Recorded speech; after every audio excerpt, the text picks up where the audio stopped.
what a pleasure seeing all of you in this ballroom, and especially as we head towards a wonderful weekend. Let me extend a very warm welcome to each of you to the third edition of the Most Trusted Brands of India 2023, brought to you by Team Marksman. I'm your host, Isha Bhalla, and it gives me immense pleasure to see you all right here as we celebrate brands that people, consumers today, actually trust, love, recall. It is often said that the relationship between a consumer and a brand goes a really, really long way. What really does work is the perfect connect. What really does help any consumer come back to a brand is the memories that they have attached. And today, when we have our consumers who are changing so very rapidly, their styles, their tastes are changing, all the more reason for us to keep evolving. The last couple of years have really taught us that brands today need to change at a very fast pace. The pandemic has been a reminder and has seen a lot of changes in the industry. And those brands that have truly come out and made sure that they have had teams that have risen along is what we're talking about. The pandemic really did lead us all to rethink the way we live, the way we connect with people, the way we are as humans. And today we bring to you brands that have touched hearts, stayed with their consumers.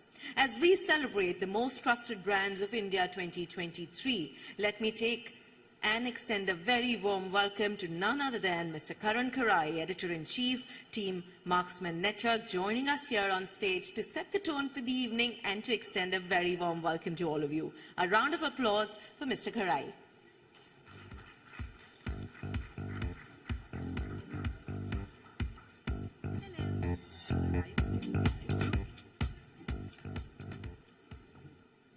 A very good evening to all of you, and welcome to yet another enthralling edition of Most Trusted Brands of India 2023. This promises to be a very special evening, again as always. We've got a power-packed lineup of speakers waiting for you all, and I'm sure that there will be a wealth of wisdom that all of you can mine from this, that you can then apply to your own professional lives. A big thank you to our partners for helping bring this industry-led platform to life. And of course, we would like to thank all of you for being here with us in person on this Friday evening over here. When I was asked to make the opening address for today evening's event, my mind went back to the 90s because as a child it was a wondrous time to be growing up then. India had just opened up its doors to the world, and our minds had just been opened up to many, many possibilities. One of them was partaking of brands that many of us had only heard of but not really experienced all that often. So it was that one day when the very first McDonald's opened up in Bombay, my family and I decided to head over and have a little bit of a happy meal. And apparently some 10,000 or so people had the same idea as we did. But the fact is that even standing there in the sweltering sun, as we saw the golden arches in the distance, it spoke to us. It told us of a promise that good things come to those that wait, and that patience is a bit of a virtue. I don't know if it's rose-tinted glasses or if it's nostalgia, but those fries are some of the best damn fries I've ever had. Many, many such stories abound, but let me just leave you with perhaps one more story of an Indian brand this time. It's a glucose biscuit that's been around since about 1939.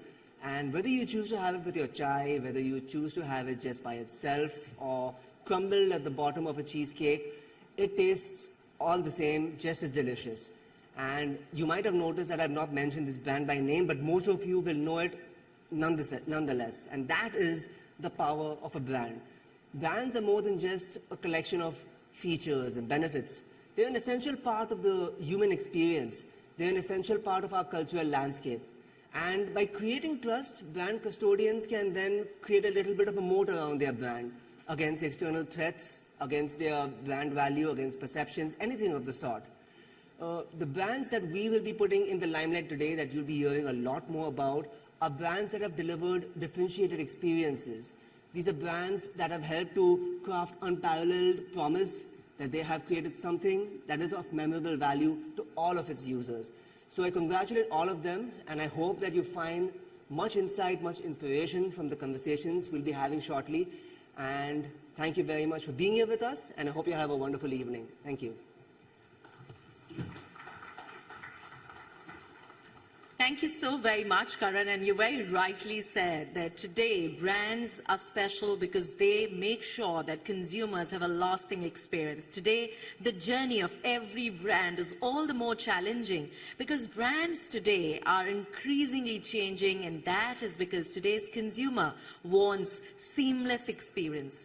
To tell us more about this, to talk to us more about the experiences, rethinking consumer experience through omni-channel strategy is going to be an industry stalwart who truly does believe that every brand today needs to have an omni-presence. May I request for all of you to please put your hands together as I have the pleasure of inviting Mr. Bhaskar Ramesh, Director, Omni-Channel Businesses, Google India. Let's hear it up for him, please.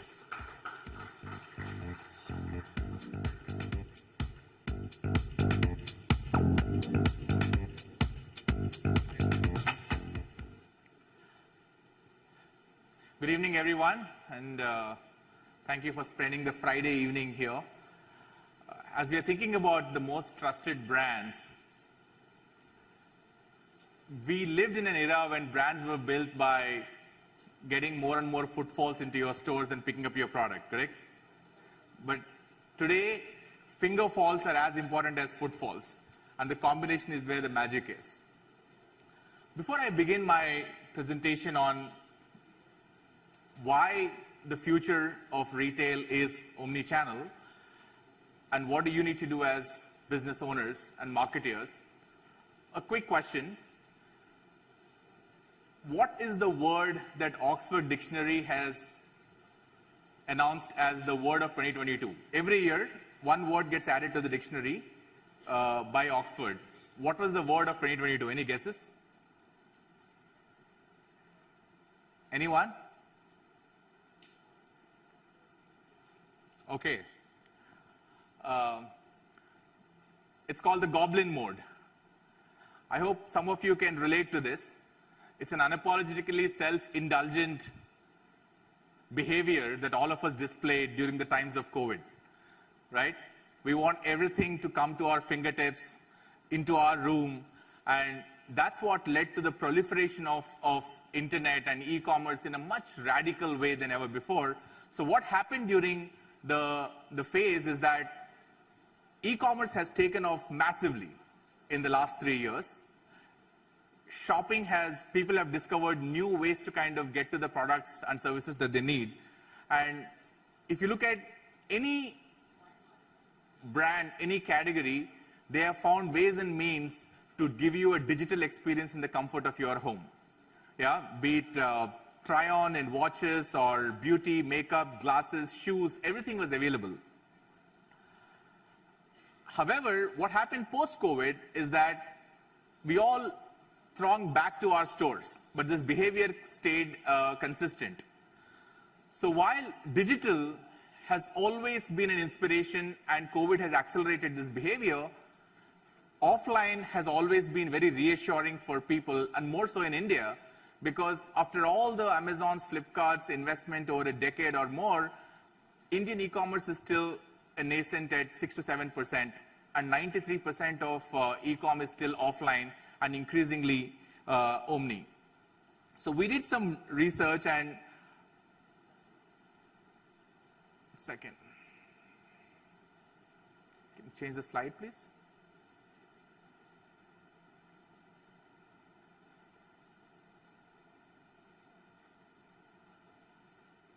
Okay. Yeah. Sorry about that. So we did some work, and what we have realized is that what is this new consumer behavior that we are experiencing? We understood that out of all the internet users, 93%, which is 9 out of 10 users, have actually moved to hybrid journeys. They want everything to be available online and offline, while only 40% of businesses have actually moved to offering hybrid behaviors. So today what we're going to look at it is that what is this behavior, how do you balance online and offline worlds is something that we want to cover. I want to leave you with these 3 things to think about. One is, who are these omni-channel customers? what are the omni-channel journeys that people are looking at? Again, from Google, what is it that we are looking at from our lens right now? And how do you really build true blue omni-channel organizations, as that will define winners and losers of tomorrow? First, omni-channel customers. This is what I was referring to. Almost 9 out of 10 users on the internet actually expect hybrid journeys to be available across products, while only 4 out of 10 businesses and brands are offering some semblance of hybrid experiences. Now, that's the gap that is going to only extend, and offering an omni experience is not going to be like a cherry on the cake. It is actually going to be a competitive advantage, no matter which industry that you're operating about. So let's look at what these journeys are. And we are also evolving our products from Google, and your most favorite products like Google and YouTube actually also becoming omni-channel by design and also by default. So I'm just sharing with you some of these examples to bring alive how even the most digital first platforms are embracing these omni journeys to bring it alive. Think of it like a blue pill and a green pill. All the green boxes that you see are organic experiences, and all the blue boxes that you see are actually paid experiences. So they both coexist. And if you can look at this, when you buy for a gold jewelry experience, the second link which actually says, hey, the nearby carrot lane is just 3.2 kilometers away, and that's actually picked up by organically by the system. And whether it is driving text ads or organic listings happen very seamlessly, as well as even local campaigns. If you look at the last local ads and organic store listings, the store ad can actually come at the beginning when you look for the respective store, and even the organic listing of nearby stores also appear in the shopping tab very seamlessly.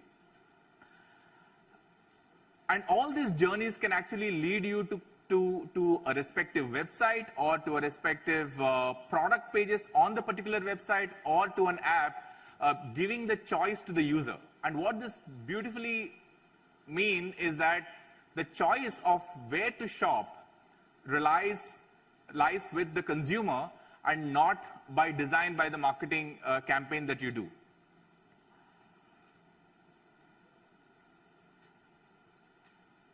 And not everybody wants to drive their traffic to the website or to an app, but you would also want to kind of drive to a respective store.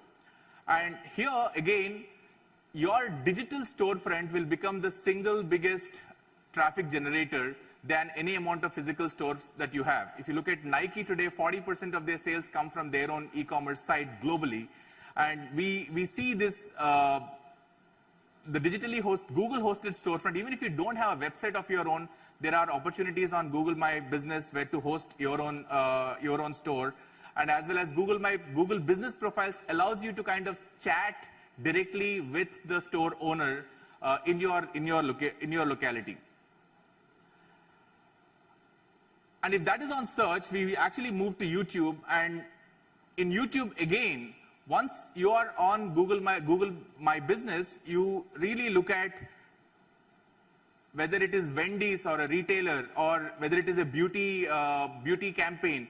You look at all these products are actually coming very seamlessly into the interactions, and your hyperlocal commerce capabilities are inbuilt into the video platform. And we see that 63% of YouTube viewers, they bought something from the brand as a result of seeing it on YouTube.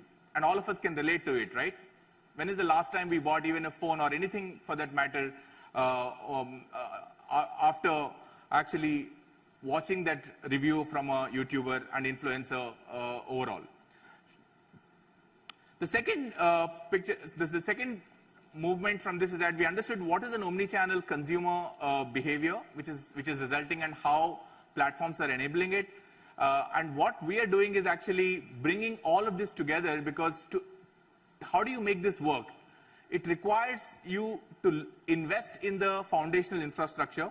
As I said, unless you are on the Google business profiles, your ability to kind of be present and omnipresent across all platforms and giving that choice to the consumer is not seamless. and boundaryless. And increasingly, there are products evolving and AI solutions evolving to kind of connect the digital and the physical stores. And automation is making it feasible for many of these products to kind of succeed. Also, instead of measuring in a very unidimensional way, because you can argue today that whether the marketing funnel exists at all or not, because brand advertising or performance advertising, and there is this messy middle in the between, and users are continuously exploring their journeys in the middle path. So it's very important for you to understand what's your online ROI, what's your offline ROI, and what's your omni-channel or omni ROI, even from measurement perspective going forward. So I want to touch upon like 3 things again to give you some actionables in terms of what can be done. First is infrastructure. As you can see, with very simple API integrations, if you are any retailer with 20 to 20,000, it doesn't matter how many, you are able to kind of make sure that these stores and dealers and branches are discoverable on across Google platforms. And this is feasible to make sure that your store gets a digital presence online at the beginning. Second, once your store is digitized, when your dealerships are digitized and they're discoverable on the platforms, the media can automatically like pick up the right inputs and make sure that they are available across the surfaces, including maps, YouTube, search, display. So the choice of the user is so important because pre-pandemic, users used to come to the internet to know what to buy. But today, they're actually coming to the internet not just to know what to buy, but also where to buy. And if you're not giving the choice, you're actually losing out an opportunity to kind of make sure that every impression actually delivers the promise to the customer. And the third aspect is measurement, as I told you.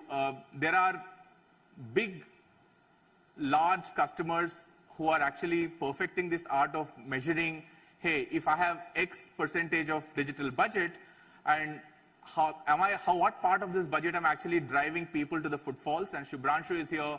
A large part of auto decisions are actually happening much before you actually walk into the store. 95% plus decision, people are already decided on which car to buy. But how do you drive that person to that dealership, and how do you make sure that your ROI is actually optimized for no matter whether the person is converting online or offline is critical. And there are a lot of new campaign types which work very seamlessly on Google even without keywords. We call it Performance Max, and they optimize. They can actually optimize for kind of people who will only convert in the store, or they can also optimize seamlessly for people who convert online digitally. Just a few examples to share with you. People who have embraced this journey a little ahead of time are seeing some tremendous results, right? Be it, I hope some of you are actually in the audience. If you look at Shopper Stop, when they actually applied omnichannel ROAS, it actually increased by more than 5x, and 30% increase in average basket size, just by making the options available for the user, to give him both online and offline. Pantaloons had much higher numbers, and I will not go into the details. And more importantly, Samsung is another awesome example of a company that have actually embraced how do you connect Samsung.com and their owned and operated stores, and in a very boundaryless manner, and having a digital infrastructure to actually optimize for both. And even Maruti has really seen 2% improvements on dealership margins consistently by ensuring that the hyper-local marketing is activated across all their dealers. And today, most four-wheelers actually do this. But when you look for any car right now, not only the brand advertisers, but the nearby dealers also advertise, and with their localized offerings, which gives a much better ROI for the dealers. We've looked at omnichannel users and omnichannel journeys, and let's look at some innovations that are actually coming, and some of them are actually in there, and I'm not sure if you guys have experienced it. Search used to be a few blue links, right, driving you to a website to kind of convert your intent, yes? If you look at, now if you search for any apparel, right, on Google, search has become very immersive, visual, and with featuring high quality information to help you make the decision, whether online or offline. And if you want to check it out right now, if you can open your phones and then just look for a white shirt or a white dress, and then look at how the experience actually becomes very seamless and the kind of options that brilliantly captures what you need very intuitively. China has 800+ million shoppers, and half of them actually, or more than half of them actually, like shop on live commerce. So it's and India being a video-first market, live commerce is another great potential that we see, which can engage viewers very actively. And the rise of short-form video, rise of the creator economy will ensure more and more live engagement will also take place, driving into commerce. So we've seen omni-channel customers, how their behaviors are different. They're not coming to the internet just for what to buy, but also where to buy.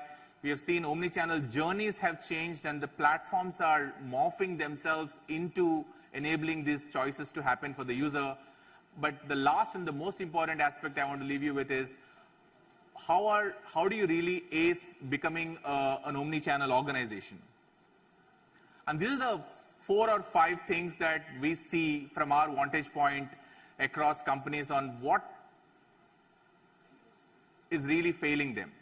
First, a lot of companies treat online and offline differently, right? There is a e-com manager on one side, and there's an offline dealership head on the another side.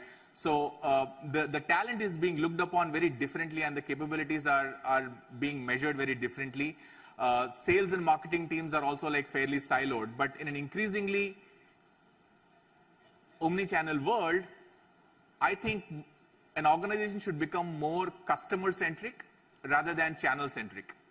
And this is the first fundamental challenge that we see. Second is planning and budgeting. There are offline budgets, there are offline agencies, and then there are online budgets, and there are online agencies. In fact, yesterday, I think Maruti has announced that they are moving to a singular integrated agency and not like 2 different agencies. And these are like important steps in the direction of having a single view of the customer, single view of your marketing investments in this journey. And data and insights. 1 gram of your first-party data is more important than a ton of common data, right? It's really important because we had it very easy when it comes to measurement, because performance was being working at the background for a long time. But as consumers' expectations on privacy is increased, it's very important for organizations to invest in their data and insights to be able to understand and measure what's working, what's not working. So, a few closing thoughts. Customers have omni-channel journeys, right? As I said, 9 out of 10 users have already embraced and expecting hybrid experiences. But only 40% of companies have it. If you are one of those 60% people who are yet to begin their journey, the question is that, are your organizations omni-channel and are thinking on these lines? Second is, shopping journeys have become extremely complex. So you need to give a choice to the user where the user plans to convert. And store is very important. And in a country like India, store is going to be increasingly important, because offline, I believe, is an advantage for the Indian businesses. So are you giving it the same amount of attention as you build your commerce capabilities on the e-com? And lastly, digital is giving massive scale already, right, in terms of whether it is on video viewing or whether it is on number of people on the internet. It's very important that are you having this digital first thinking as you embrace omni-channel commerce for your respective organizations. With that, thank you so much, and I'm happy to take a couple of questions.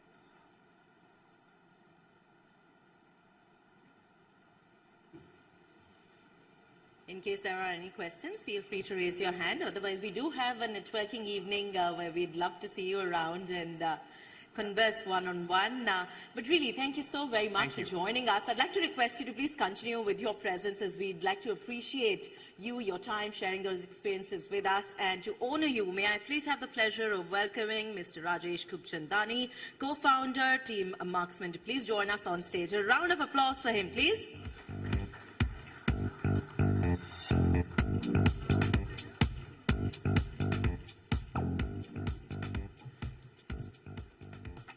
Let's hear it up once again for Mr. Bhaskar Ramesh as we thank him for joining us. And like he said, brands need to be more customer-centric today rather than being more channel-centric. Thank you so very much for starting the evening on such a spectacular note. Thank you for joining us, and thank you so much, Mr. Kubchandani, for your presence. Well, our next session is yet another interesting session, and I say that because a very recent study actually showed that today, most of the people, when they go out to buy products, they actually take a look and are really influenced by influencers. Yes, indeed. It actually shows that consumer behavior today depends on influencer recommendation on social media to make the right purchases, but that makes life quite difficult for a lot of brands, because to really determine the ROI on influencer marketing is indeed very, very tough. To solve this mystery, to share us about these challenges and the way forward, may I please present to you Mr. Shubhranshu Singh, Vice President Marketing, Tata Motors Commercial Vehicle Business, to join us here on stage and analyze the impact of influencer marketing, as well as share a case study with us. Please do put your hands together as he joins us on stage.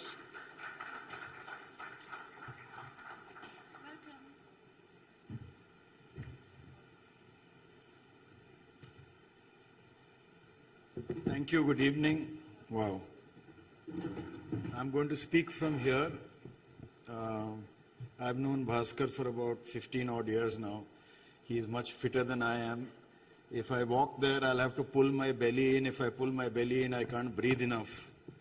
And my belly is about as convex as this screen is concave. So allow me to speak from here, please. I'm going to spend about 15-20 minutes going through these slides. Much of what we do is in the public domain, so everything that I'm telling you here, if you're looking to buy a truck or a bus or a minivan, you would have seen, but I suspect you are not, so I will just spend some time to take you through. This is a recent development for us, but it's working very well. Let me see if this, yes, okay, great. So it is no mystery to anybody that India is not only the leader, but probably going to be a disruptor in the world of content and the internet. I was reading the other day that in July 1969, when man went to the moon, when the Americans sent a man to the moon, the total computing power that was available at NASA was less than what would be in an ordinary cheap washing machine today. And this kind of a phone has much more computing power than was available totally on the planet back then. But marketing by itself has not really changed significantly in terms of how we address consumers, how we engage with consumers. And with this kind of computing power, content creation power, the power of networking peer-to-peer, it was bound to happen. And I think in India, given the kind of internet availability and accessibility primarily through smartphones and the cost at which bandwidth is available, this revolution will continue, and I still believe we have barely scratched the surface. Therefore, the next logical juncture is, with this kind of a proliferation of availability for anybody and everybody to comment, creator economy is going to boom.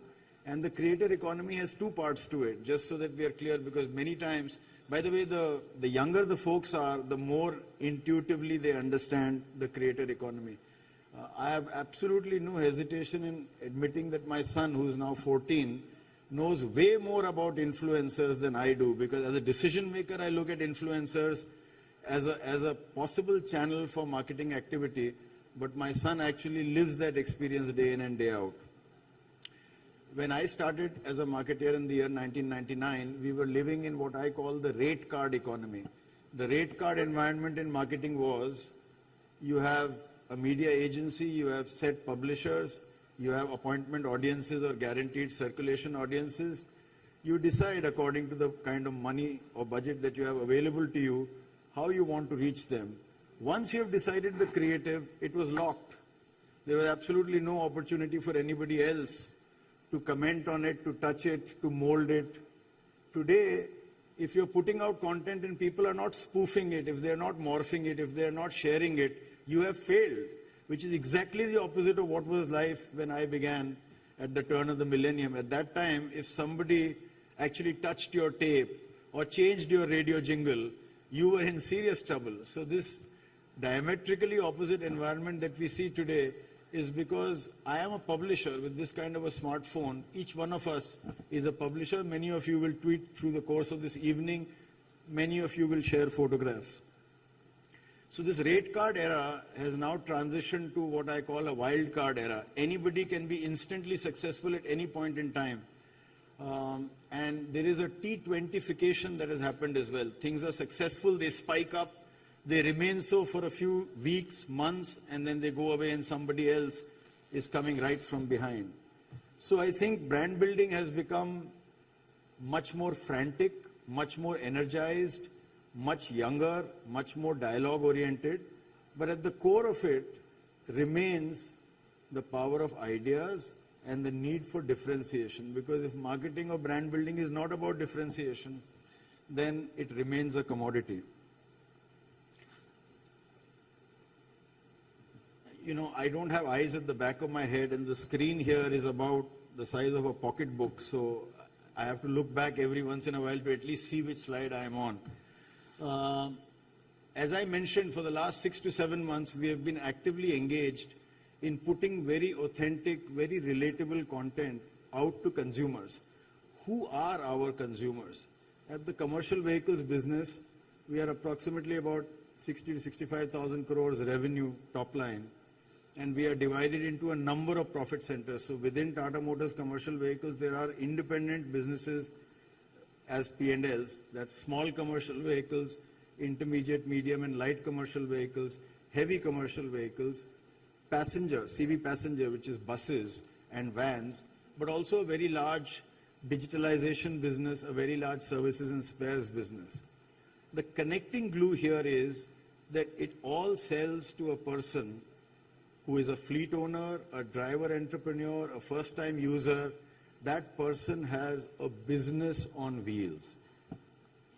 So every additional liter of fuel, every additional kg of payload, every extra centimeter of deck length, all of these things matter to him. If there is a change in interest rates, it impacts his or her business because the EMI changes.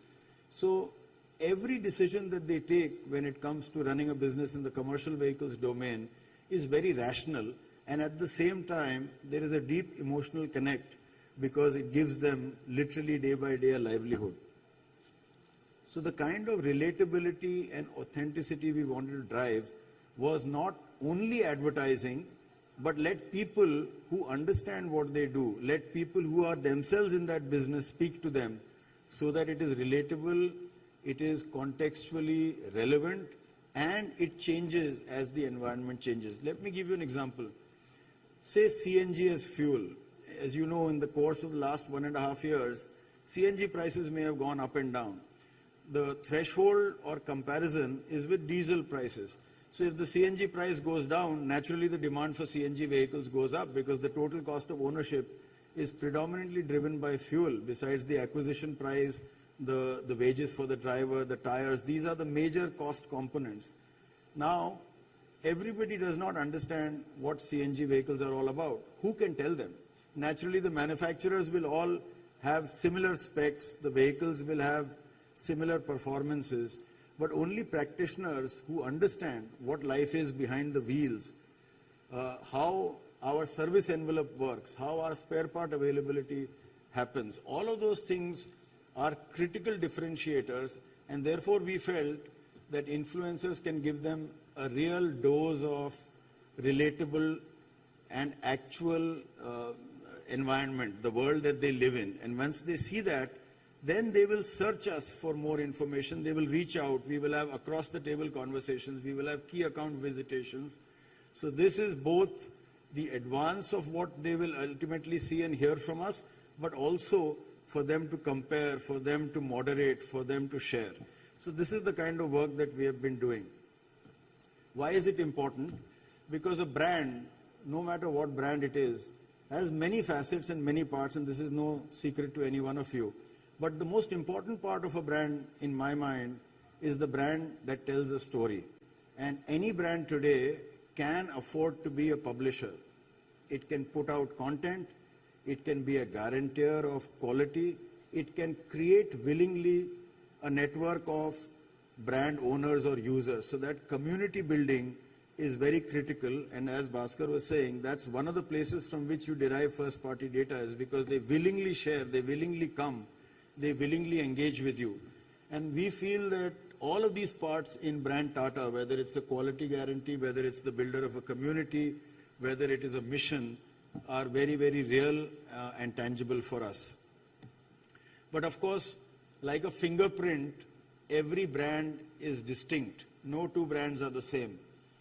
And no brand remains the same across 2 days as well. And in today's world, I would say no brand remains immutable across 2 hours. That's the kind of layer by layer impressions that it receives and sends out. And so one of the ways in which to steer the brand and to grow it is to get the power of user-generated content, is to get the power of influencers, word of relevant mouth. That's the game. And whether you're a Fevicol, which was a commodity and has become an iconic brand in India, or you're a Jaguar Land Rover or Zippo, I know many people personally who don't smoke but collect Zippo lighters. So the reason why somebody is associating with the brand could be dramatically different, but at the heart of a brand is a promise and is a story. And with influencers, we are trying to create more richness in those stories. Now, whenever a person buys a Tata vehicle, Tata Motors commercial vehicle, most often, as I have discovered in my field work, they say, "Maine Tata ki gaadi kharidi." So Tata Motors is a second mention. Tata is the first mention. And there is enormous goodwill, there is enormous trust. Tata has been a leader in this country and across the world since 1868. So 155 years of continuous presence, and people respect that. And they see that there are 3 parts to it. One, that Tata does the right things when it comes to society, to community, and of course the nation. So it's a global business present in more than 150 countries, but Indian, proudly Indian. And that we do the right things for India, for nation building. That's at the apex of our brand promise. Second is the spirit of excellence. So excellence is both in terms of the products that we offer and also the way in which we conduct ourselves. So integrity is the backbone of that excellence. And the third, of course, is pioneering, not only in Tata Motors back then as telco, but across a slew of industries, whether it comes to hospitality or steel or aviation. Tatas are pioneers when it comes to getting things that India or the world needs.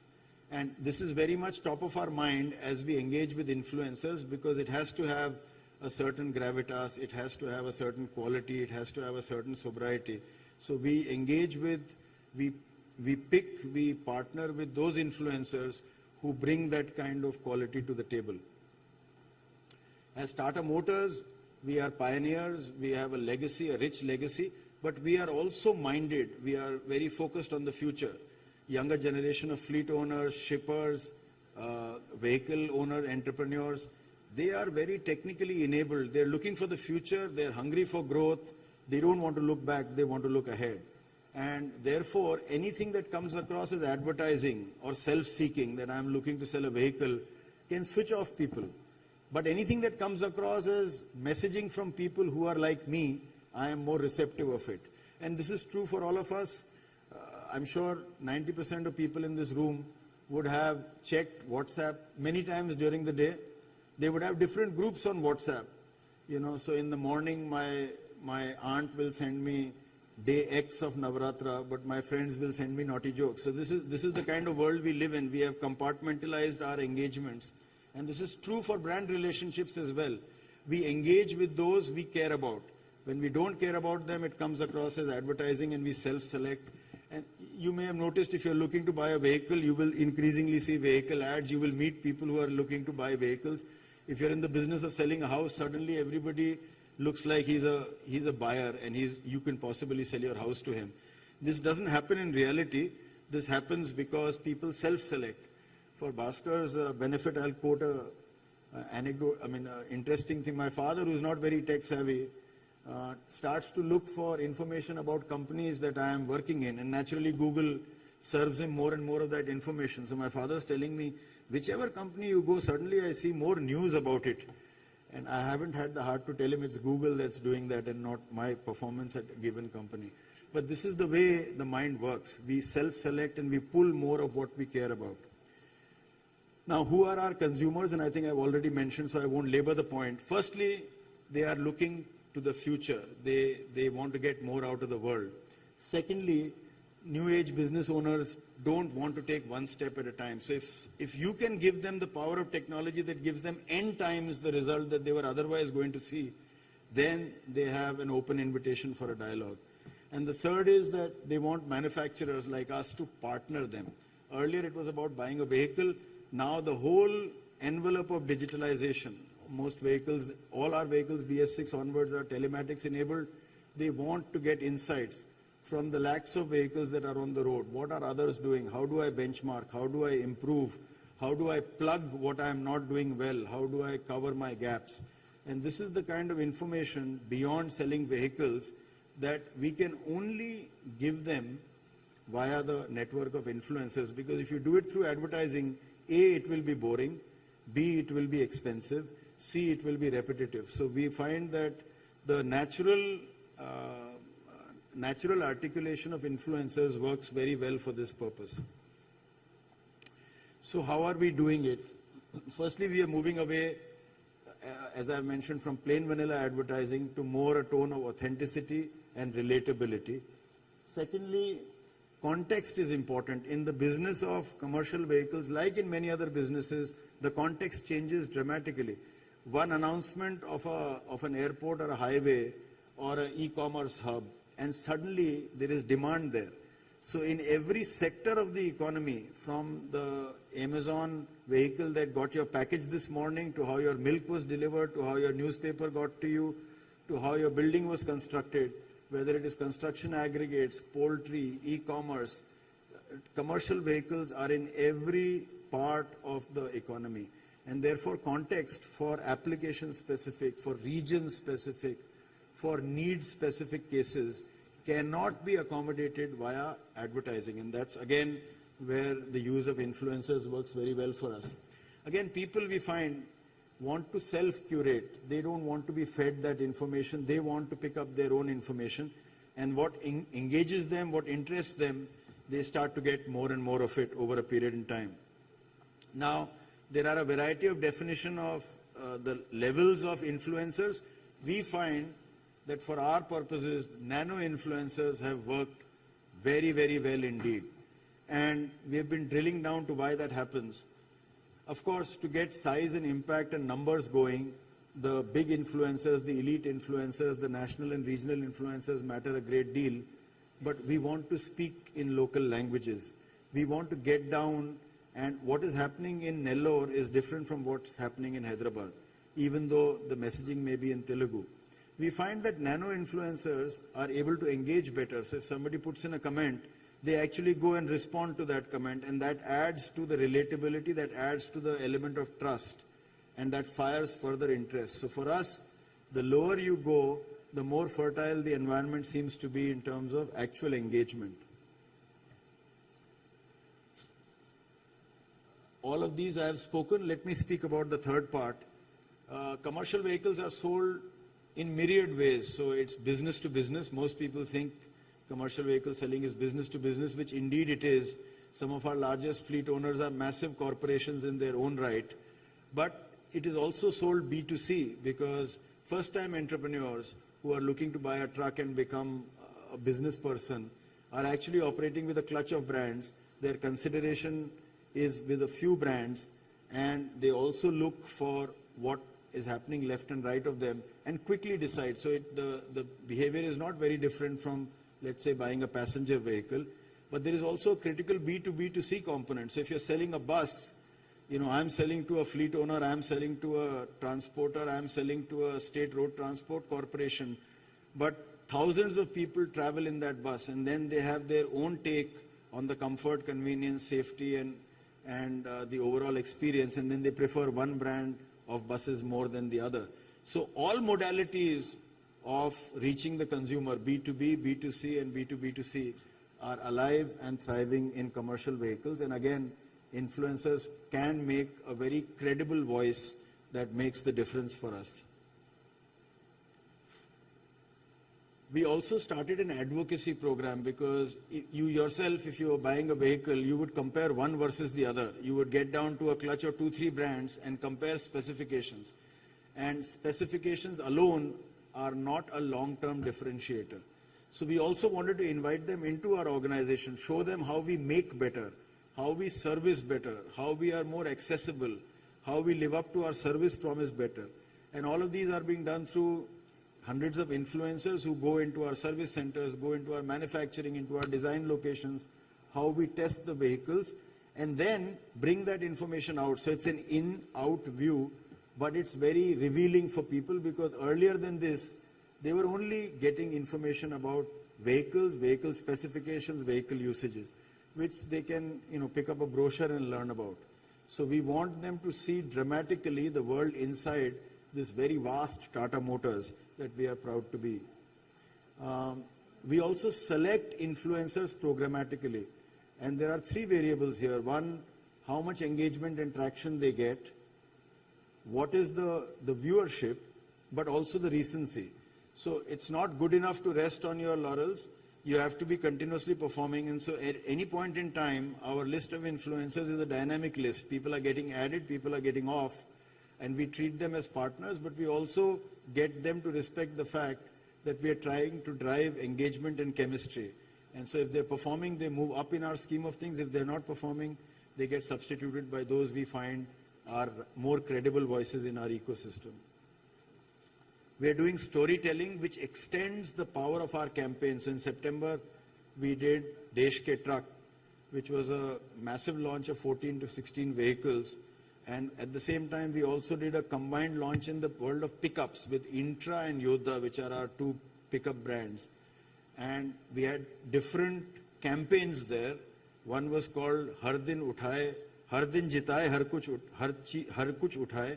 And the other was called Jahan Zameen Wahan Raaste. So Jahan Zameen Wahan Raaste was about terrain. Can you get off the road and can you really meet difficult terrain conditions? And the other was about versatility. I can carry everything.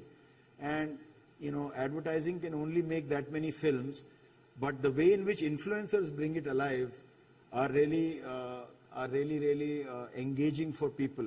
Because I'll give you a small example. Say you're transporting poultry. Now, you think that the carriage capacity of the vehicle, the number of chickens that can be carried would be important.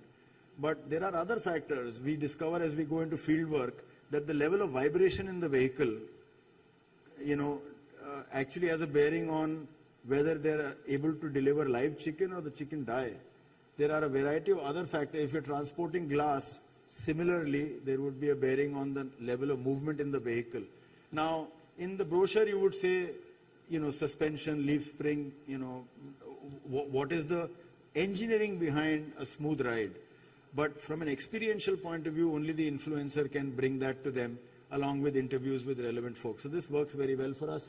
We are also doing that for engagement, innovation, a variety of test track sessions where the leadership goes and actually engages with the influencer to show why it's more rugged, why it's tougher, why it's more terrain friendly, why it's more fuel efficient, why the power steering matters, why the air conditioning matters, why the cabin comfort matters. And the mindset is changing dramatically as well. Earlier, people felt the driver is my employee, why do I need to give him an air-conditioned vehicle? Today, they realize that if there is a less fatigue factor, if he's comfortable driving that vehicle, if it can be optimized he can travel and do greater number of trips. So everything gets driven back to monetization and actual business benefit. And it's appreciated as well. We are also showcasing vehicle benefits, one and across the range. So as you know, in most automotive brands, there is the concept of CX, VX, LX, etc. There are different features for different tiers of vehicles, but the basic promise of the vehicle remains exactly the same.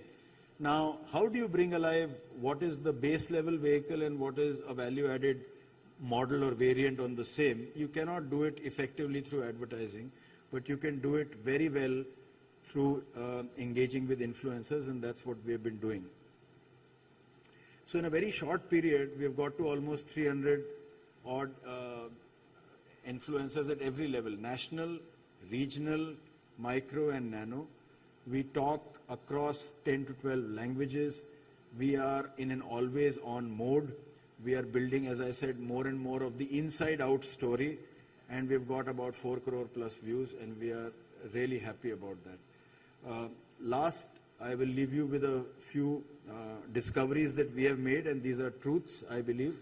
One is that the creator economy is here to stay. So if you have any legacy mindedness, if you think, nah, it doesn't matter, let's just carry on with, say, plain vanilla advertising, I would recommend strongly that you reconsider your position, because even if you do not engage with influencers, influencers will engage with you. Even if you are not curating content, content of yours will be curated by others. And so there is really no escaping this reality. It is only to be embraced. The second thing is, wherever possible, keep it authentic and keep it unscripted. So for all our engagements with influencers, we give them access, we give them content, we give them features, benefits, but I do not prescribe to them the language or how they should go about it. We do not apply the filters, because the moment you start doing that, then that's advertising by another name. So we let them have it in whichever way has made them successful. The third point is, when influencers seed thinking, it works in my experience, it works in this three-tiering way.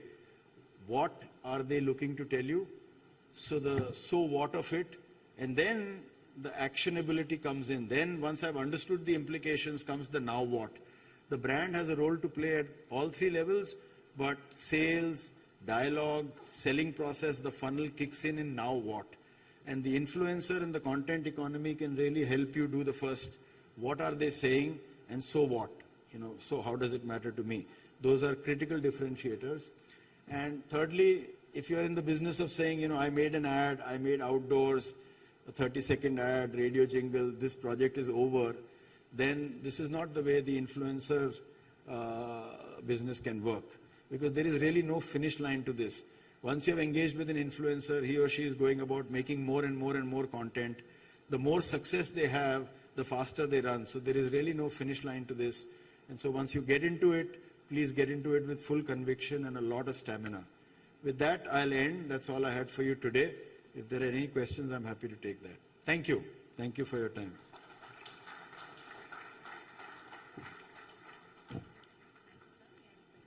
Yes.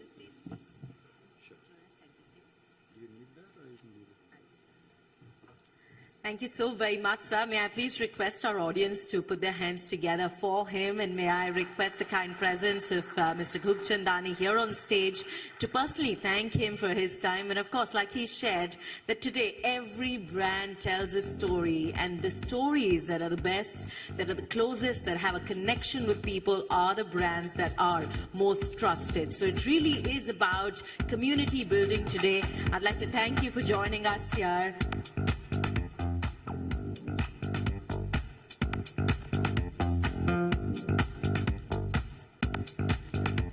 Thank you so very much for joining us. It's been a pleasure having you here.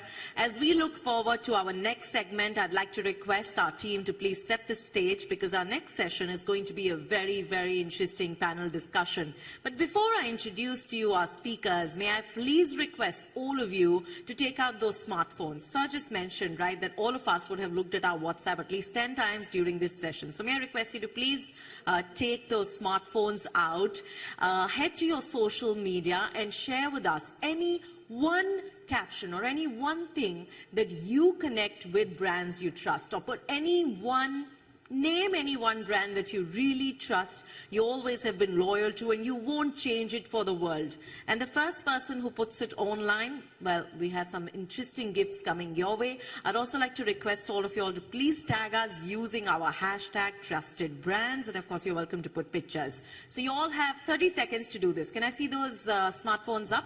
Our team will be checking all the answers. And do remember to tag us. We look forward to seeing which one of you is going to win this interesting one. So all you have to do is any caption, anything that comes to your mind when we talk about brands that trust you, or any one brand that has stayed with you, you know, maybe for the last few decades at least. So any one brand. For example, there is one particular coffee brand that I always go back to. If I don't have it being served, I wouldn't have it. So let's think of those brands. I can see everyone typing away, and I'm glad my team has already started reviewing the results there. So let's really see which are the brands that we trust, and are we, being the people behind these brands, creating a brand that stays close and has that connect with their consumers. Are we done? How many of you are done? Can I see those hands up in the air, please? How many of you are done? Okay, great, fantastic. I see the second table still. You know, it's funny how Sir's just seeing the response of his colleague, and he's like, okay, which one are you typing? Interesting. Okay, for the hashtag. So hashtag trusted brands, and we look forward to seeing you tag us. You know, up on the screen, you can see our hashtag as well, and do tag Marksman Daily, Team Marksman Network.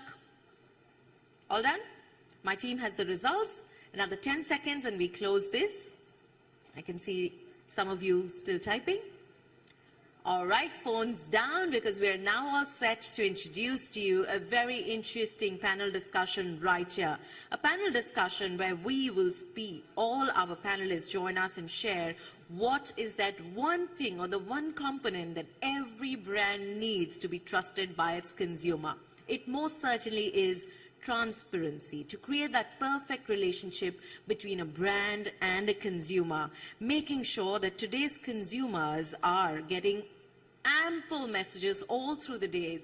The only thing that connects them the very best with you is you being transparent with them. And we now bring to you brands, and how is it that you can create a brand that people trust? How is it that you can shape the new marketing mandate? May I have the pleasure of inviting on stage our panelists. Please do put your hands together as I welcome Ms. Elizabeth Venkatraman, Joint President and Head of Marketing and Alliances, Kotak Mahindra Bank. Let's hear a round of applause as she joins us on stage. May I present to you Jean-Christopher Goujon, joining us here on stage, Director and Chief Marketing Officer, Sher Khan by BNP Paribas. Thank you so much, sir, for joining us. May I present to you Krunal Desai, Director Marketing, Z5 Global. Let's hear it up for him as he steps forward. May I also present to you Manasvi Banerjee, Head of Communications for India and South Asia, Hitachi Energy. Let us put our hands together as ma'am steps forward. Let me also present to you Mr. Prasenjit Roy, Chief Marketing Officer, NTT India, and moderating this very interesting panel discussion will be Mr. Deepak Gore, Director, Advisory Experience Consulting, PwC India. May I please request all of you to take a seat as per your name tags, so that it's easier for our audience to understand and raise this hand.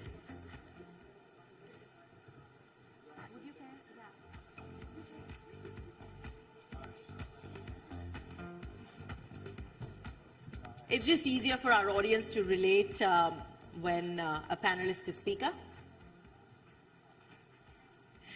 May I request for all of you to please put your hands together as I now hand over the session to our moderator. All yours. Thank you. So for the next 30 minutes, we're going to look at building brand trust in the age of attention economy. And it's a tough one. And I'll tell you why, because while waiting for this panel time, I was doing what all of us do. I was scrolling through my phone, and I was going through, Instagram, Facebook, LinkedIn, and I was going in a loop. And before you think that I'm a social media junkie, let me tell you, I was reading some news portals as well. But while I was doing that, I saw some 100 ads coming up, and some were extremely relevant, some not so, some brands that I'd heard of, some brands that I'd not heard of at all. So, at the cusp that we are at, where, internet is at our fingertips, and we live in a digital economy, brands competing with brands is one part, but with the multitude of social media influencers which are there today, and creating their own content, brands have a lot more to compete with. And with the distracted economy or the attention economy that we call it, it becomes that much tougher for the brands to either get the consumers on board, build that trust, or, retain them on a longer perspective. So let me start, we have an esteemed panel here. Let's try to unravel some of these questions in the next 30 minutes. So Elizabeth, let me start with you in far corner. So in this era of attention economy, and how are you ensuring that the marketing or the attention capture strategy stands out? What should brands be doing for that to make it possible? It's certainly getting tough for us as brands and marketeers because we have multiple things happening. One, that we speak about the attention span of a goldfish and the fact that we are getting worse than that. And it's not because of our attention span, it's really the deluge of information that's served to us by, WhatsApp and all our social media, which we start with in the morning. So brands have to actually compete with, like what he said, a lot of deluge of content, as well as from brands, from influencers, from your personal, network, from your professional network, and stand out. So I think we are in an attention deficit, economy because of all of these factors, and we take cognizance of that. And the thing is, there is something that we at Kotak pay attention to, which is attention economics. It is the price of, attention today, and how we want to go about it. And I don't mean the actual price. I think the lessons that we've learned is to listen to our customers and see what they want and what they're doing, and give them a joyous experience as they do it. So one, we focus on experience. Two, on creating great journeys, staying relevant with the content and interesting and different. Because information now is available freely. So unless you're telling them something that they want to know, and is said very differently, the delivery is different, and it is disruptive, it's not very it's not something that one can really, make the consumer listen to you or be interested in you. So that's one thing that we do to make sure our attention economics are in the right place. And the second thing is, we're very cognizant of interruptive advertising, which actually interrupts something the consumer finds very, very interesting. So we make sure that we are not in that space as much as possible. Very difficult for brands to achieve, and it's a continuous learning process. But I think we do pay a lot of attention on not wanting to be interruptive, and also the attention economics theories. Anyone would like to add? I could go. I mean, you talked about interruptive ads, and that is something we are very cognizant of. We launched a brand 3 years ago, and of course that meant we have to be visible all the time. But we chose to not. What we did was target what we call moments of next. So you were scrolling through your news. After a certain chunk of the news, it is typically that you'll drop off. You will probably not be reading the whole thing. That is where we planted. Of course, it had to be platforms and publications which were relevant to us, stuff which talked about climate, energy, and so on. But that moment of next is very crucial, where you can plug yourself, you're not disrupting the person's experience. In fact, they're primed for, okay, I want more information now.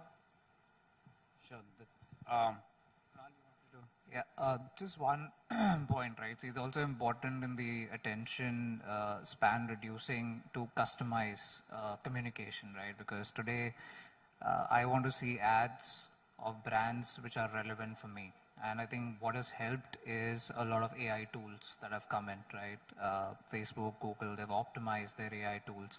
So what has happened also is with your consumption habits, you're now getting ads, communication of brands which are relevant to you. And I think that as a tool for marketers is very important so that you start customizing and ensuring that you're showing relevant communication, right? And hence the consumer will engage. So you're not bombarding a communication to the wrong audience. You're bombarding it to the right audience.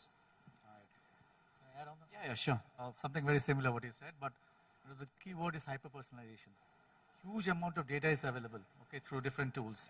How are you drawing insights on this data, and how you're going back to the particular customer? Specialized offers, how you're giving so that it resonates with him at a deeper level, okay? And that is very critical. All customers, irrespective of the segment they come from, if you have hyper-personalization at the core of your messaging, that's where they get attracted to when stickiness comes in. So, we've spoken about hyper-personalization. We've spoken about, having the relevance when you're speaking to your consumer. Now, this is about pulling the consumer in. So, consumer is going to click on that ad or look deeper if, it's relevant to them or if it's personalized to them.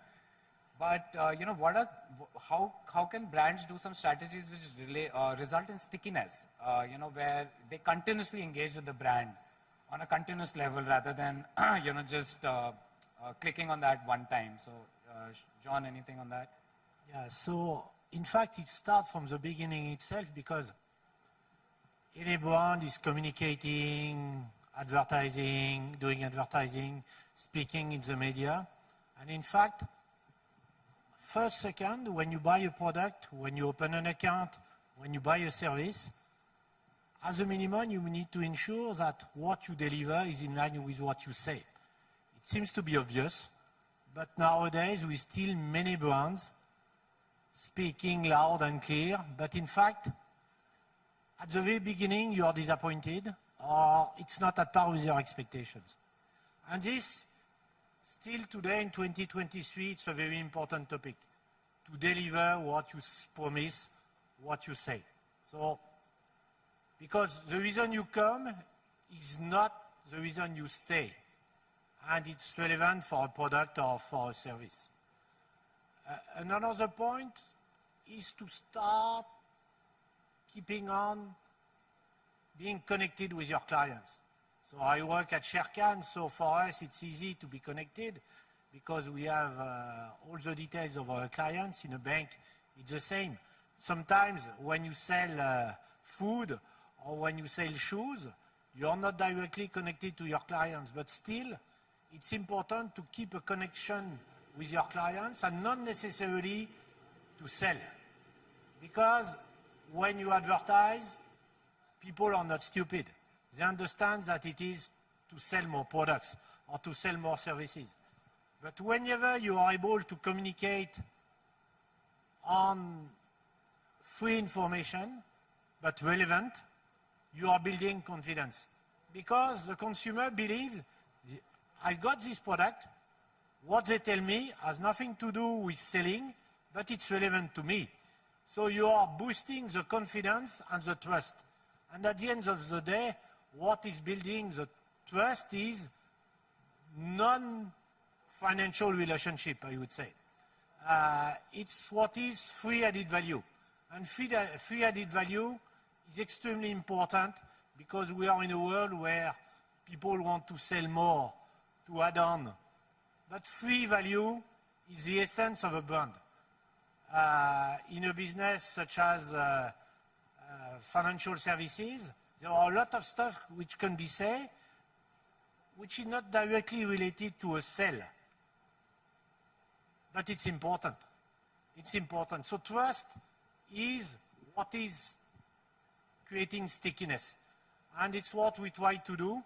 And it's the reason why after 20 years, or even more today, we have clients who open an account for the first time in 2000, who are still with us, because they know that it's not about money, it's not all about money, it's not all about pushing to buy new products, but it's also beyond this.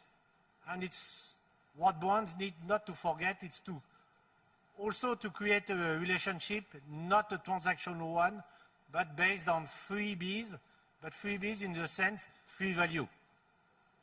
Sean, thank you, Sean. Anyone wants to add any aspect on that That how do you create that stickiness? Any other aspects that you would like to add? So I think typically what we would do, right? So one of the key challenges that brands face today is competition, right? And each competition is always ensuring that they're providing one-up experience to the consumer.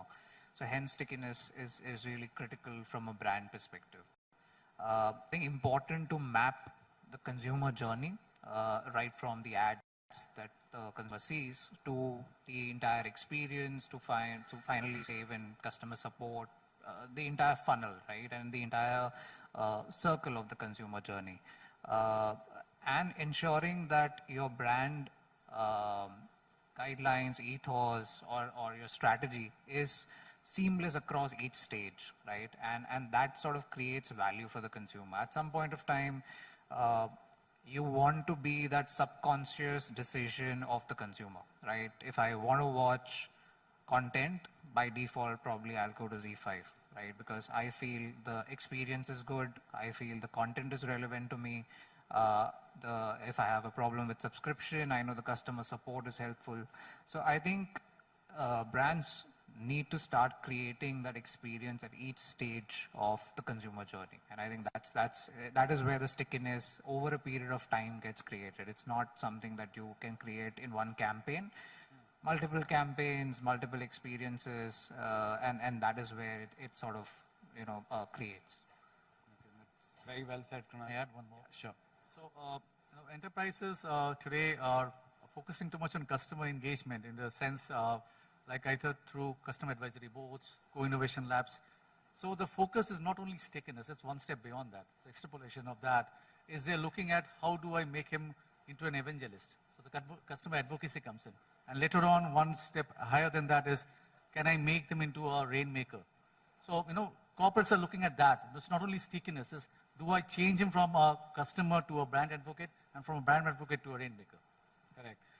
So, speaking of, somebody becoming a brand evangelist or, promoting the brand, it comes from the trust that they build.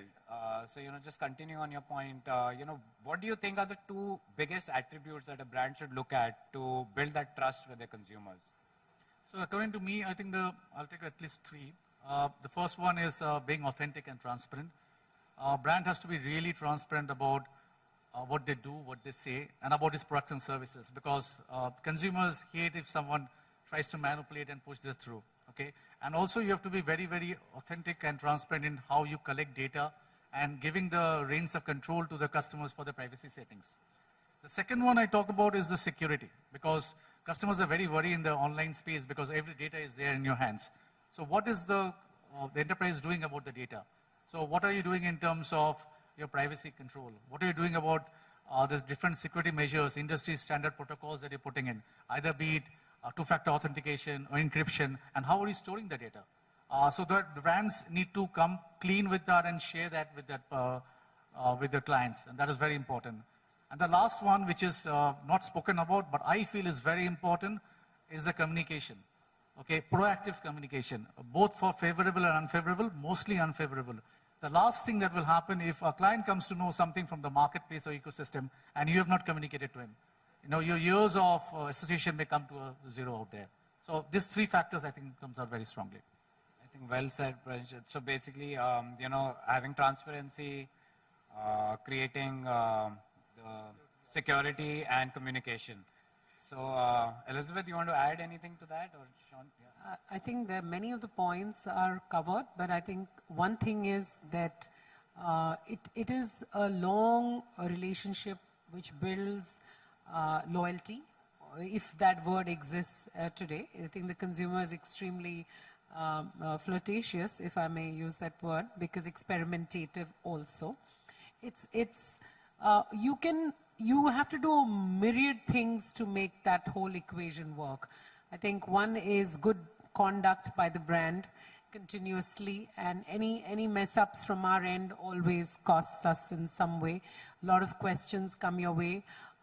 If there is doubt or anything, if some of the recent controversies sort of confirm that, everybody starts worrying about the conduct of the brand. That's number one.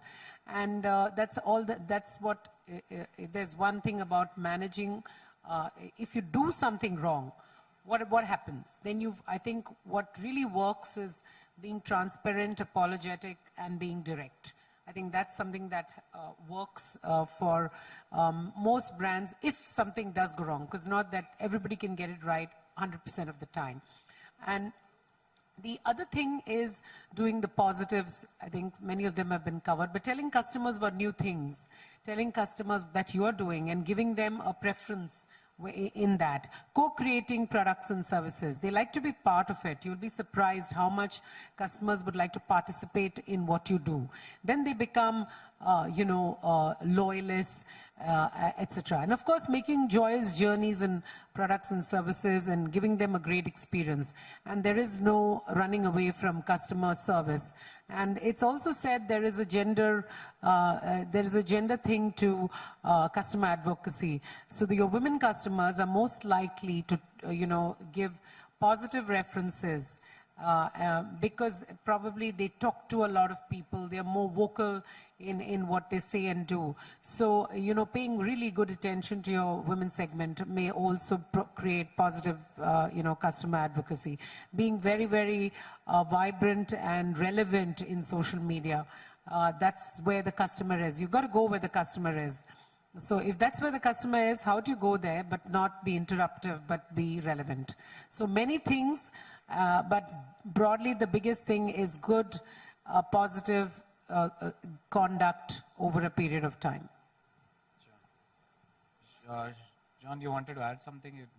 Yeah, it has been said already, but to be genuine is very important because we are in a time where technology is everywhere, but there is always a human being behind. And to be genuine is very human. And people know that technology can be extremely cold. So to be genuine is to be human. And in 2023, the human being is still at the center of most of the relationships. So be genuine and human. A few of us mentioned already customer service, but same, customer service seems to be a given, but how many times did we face a problem? We called the call center and no one was picking up the phone. And sometimes it's for a big problem, sometimes it's for a small problem, but it's a big irritant. And if you have a great customer service, whatever is the product, whatever is the service, people will speak positively. Even after a problem, if it has been solved, it's the best promoter for the brand. I had a problem, but these people helped me. And people will remember forever. And they will tell their friends and their family.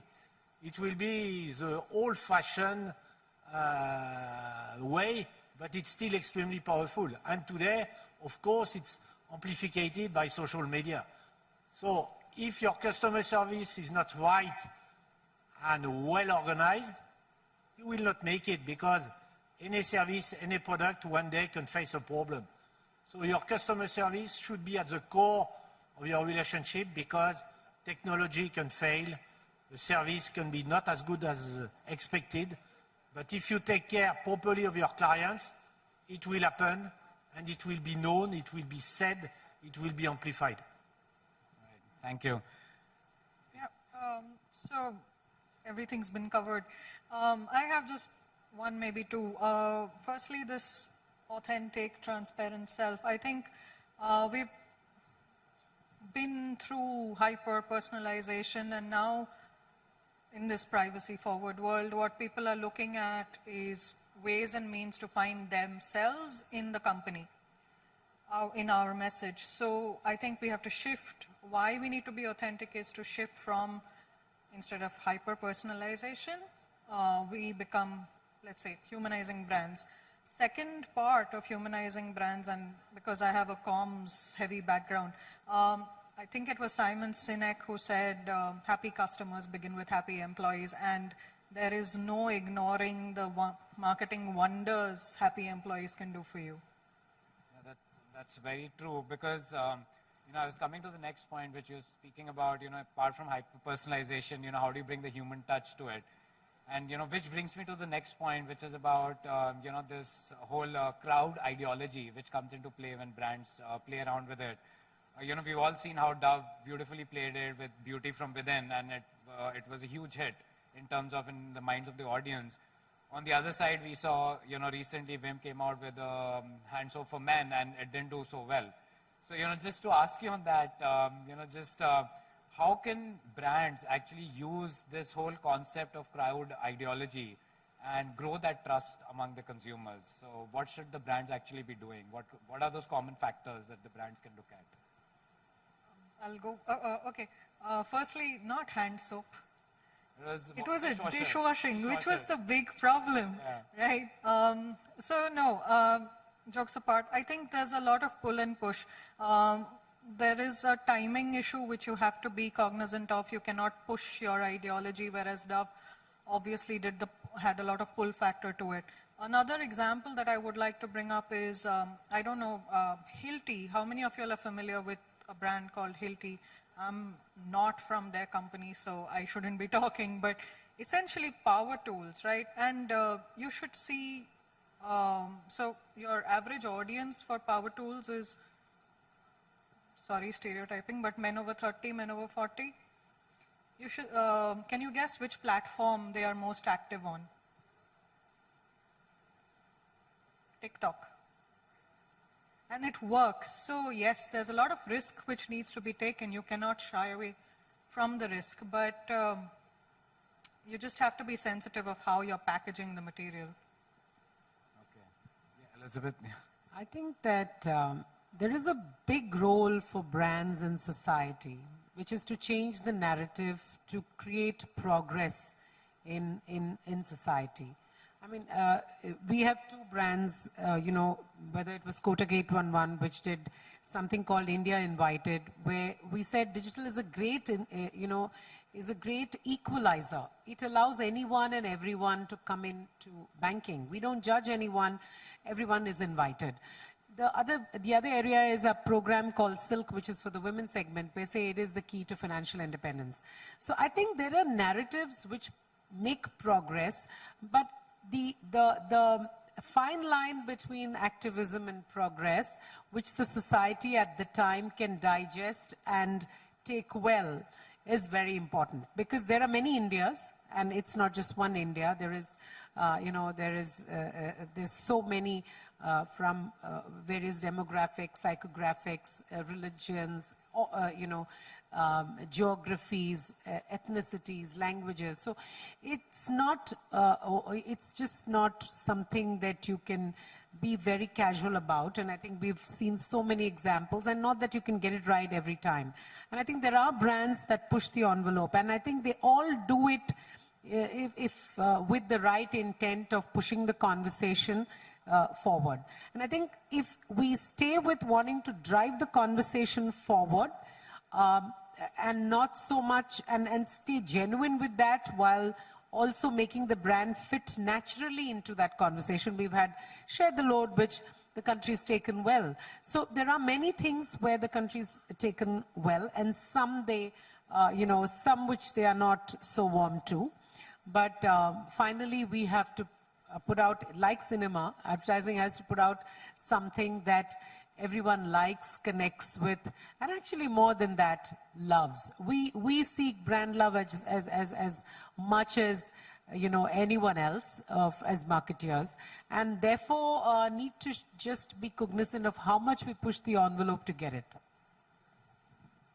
I think just one point to add, right? I think a lot of things that we've seen brands take up over a period of time, and that has come from the culture, and where the culture is going, right, is inclusivity, right? We are now more inclusive of the LGBTQ community, right? The entire event that happened of Black Lives Matters, right? And brands actually stood by a lot of, like Nike, for example, right? Stood by athletes who actually stood up for Black Lives Matters, right? And this is where brands play a role in terms of embracing the culture change, and at the same time connects with the audience, right? So brand is being authentic and what it stands for. So I think somewhere brands, so to name a brand, I think Nike is a good example where, it has sort of moved embraced the culture, moved the needle, and the brand also has grown, and you know, the brand loyalty has grown. So in some ways, I feel from a brand perspective, that's a good example which has embraced the cultural changes. Yeah, sure, John. Yeah, and I believe that brands sometimes needs to have guts. Huh? And when I say guts, it's to take difficult decision, to stick to it, and stick to it in order to show the world that they are really convinced. I will take two examples in the financial services. There were certain banks who decided 10, 15 years ago to stop financing tobacco. Okay, it's because the brand believes that tobacco is injurious to health, so they decided to stop it. Okay?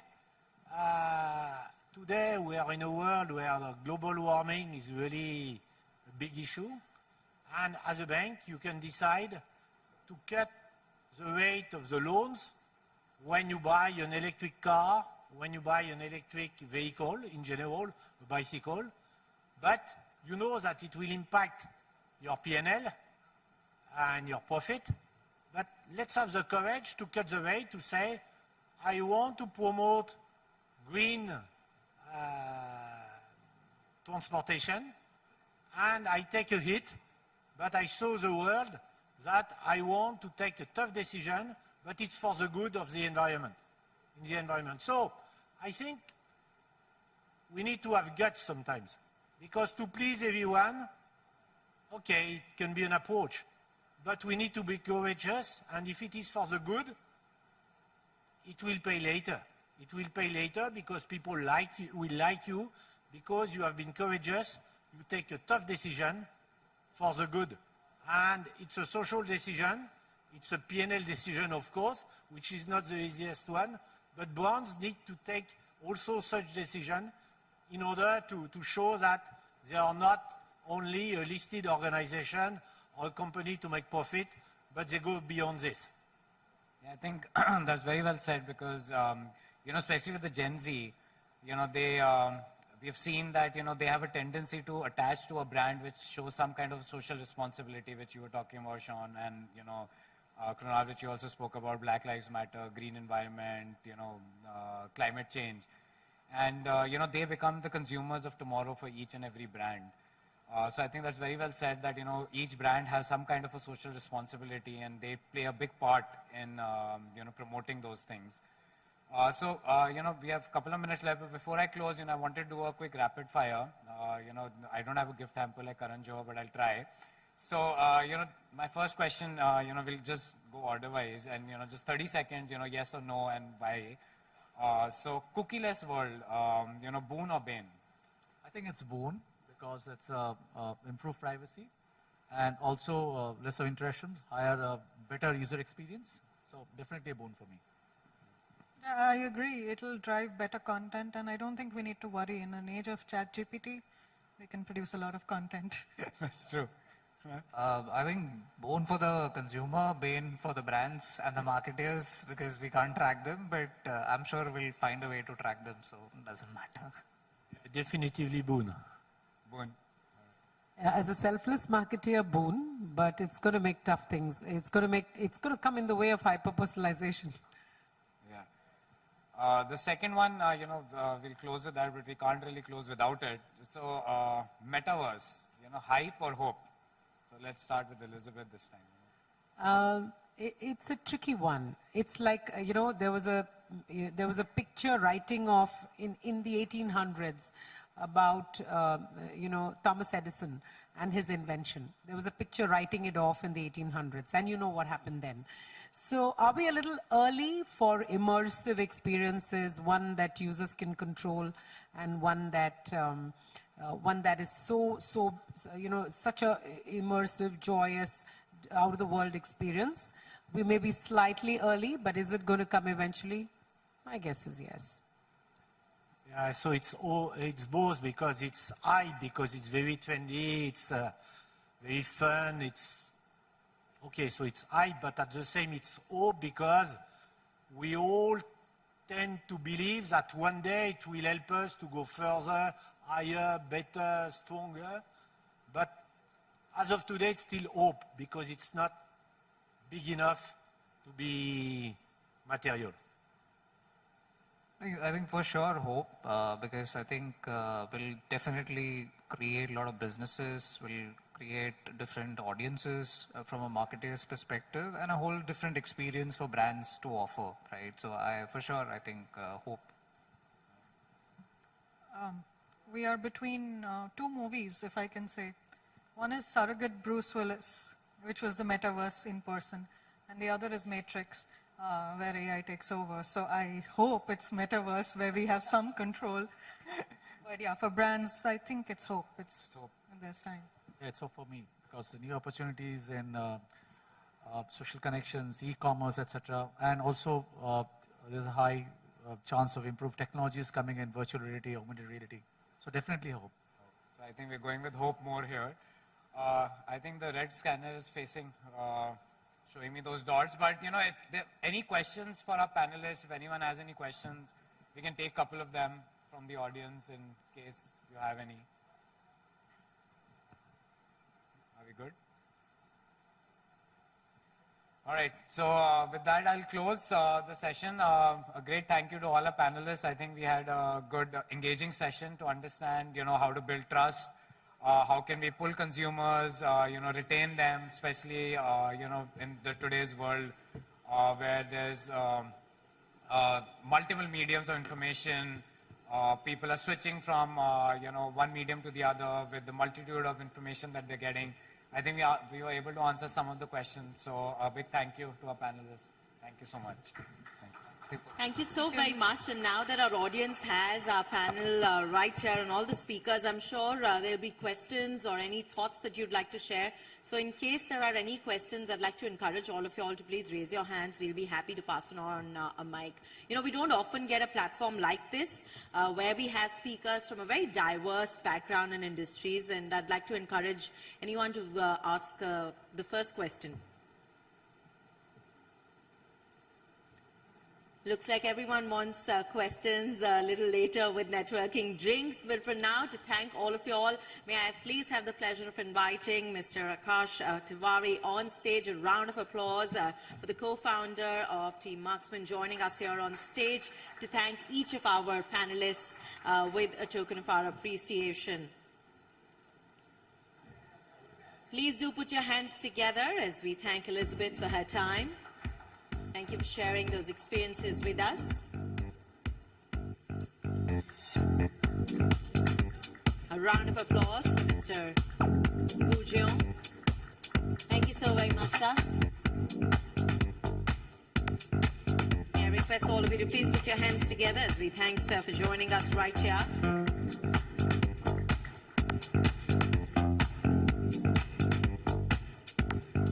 Let's hear it up as we thank Mr. Desai.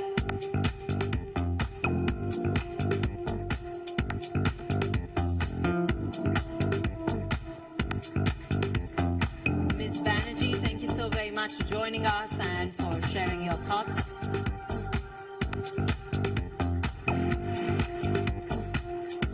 A big thank you to Mr. Prasenjit Roy. Thank you, sir. It's been a pleasure having you here for the panel.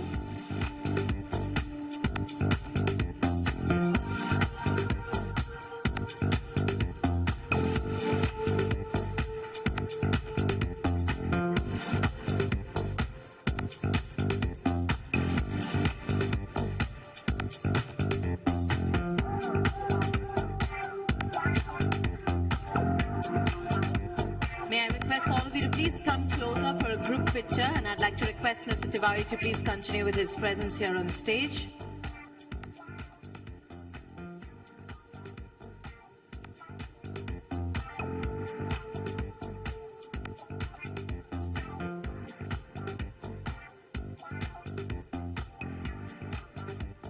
Thank you so very much, each of you, for joining us. It's been a pleasure having you here. May I please request our team to set the stage for the next session, because we're about to bring to you something very, very special. Please bear with us as we set our stage.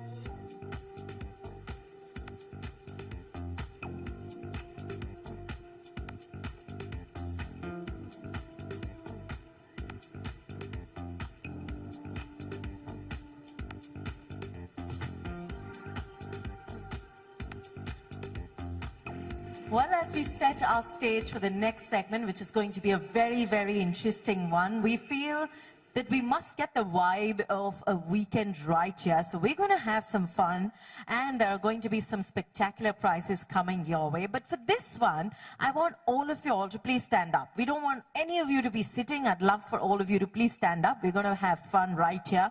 You know, what I've noticed is that from the moment that we entered this ballroom, we really have sort of taken our seats on tables with people that we are very comfortable with, who we know very well. What we're going to do is that we're going to break all of that. We're all brands that people connect with today, and we'd love for you to connect with each other. So what we're going to do is that I'm going to give you 3 minutes. 3 minutes to shake at least 10 hands, get to know what is that one thing that they're doing to make their brand trusted for their consumers. And then I'll tell you what the second part is going to be. I'm going to ask you at least 3 names that you'll remember and what those people and their companies did for being a trusted brand. Okay, so 3 minutes, and we're watching. We're going to see what and who we're talking to, but one simple rule: we cannot interact with anybody who we were sitting with. So we changed that, we break that around, and we start that now. So on the count of 3, 1, 2, 3. Let's break away from our tables right here. Let's engage. Let's see who else is around. What are they doing to create a change in their system, their brands to be noticed? Let's meet. Minimum 10 people is what you've got to do. Minimum 10 people. Let's get the conversation started right here. Hashtag we bring to you trusted brands and a connect with brands and consumers.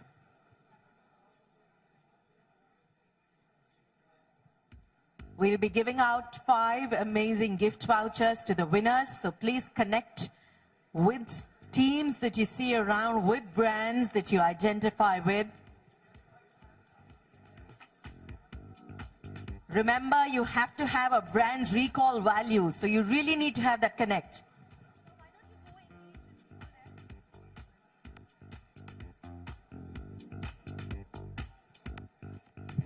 Find that one interesting thing that any of the brands here are doing to have that fabulous relationship with their consumer.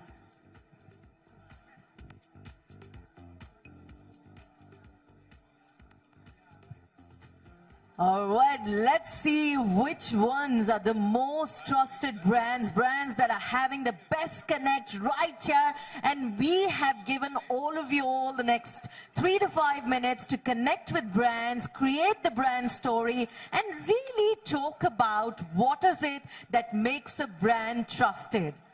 Some absolutely spectacular gifts coming your way right after this activity.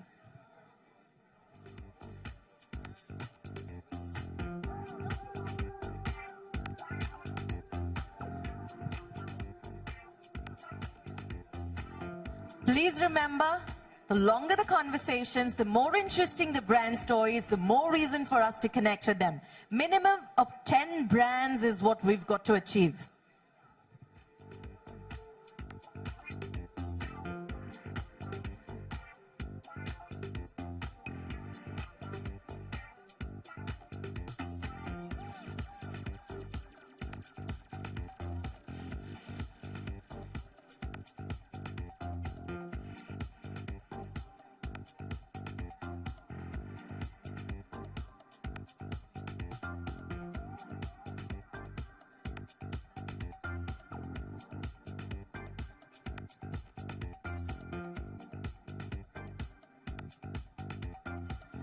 Three more minutes for us to connect. Remember, we've got to have at least 10 ticks in the box, 10 brand stories that we can relate with, and we have some amazing prizes coming your way.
2 more minutes. Please remember, you've got to meet the maximum number of brands that you can, and then we're going to see how many of you actually recall their successful brand stories.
Last 1 minute for all of you all. So let's connect with maximum brands that we can.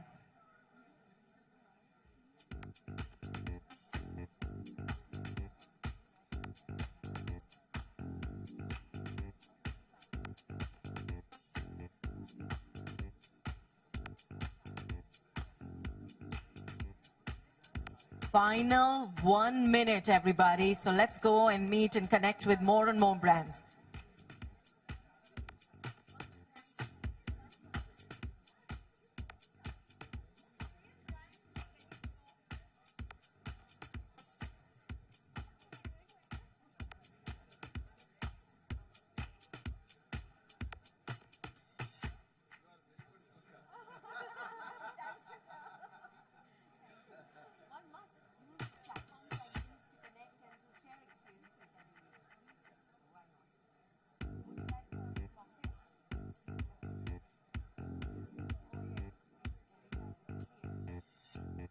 All right, last 30 seconds. I'd like to request all of you to please head to your final connect, and then we're going to share some beautiful brand stories right here.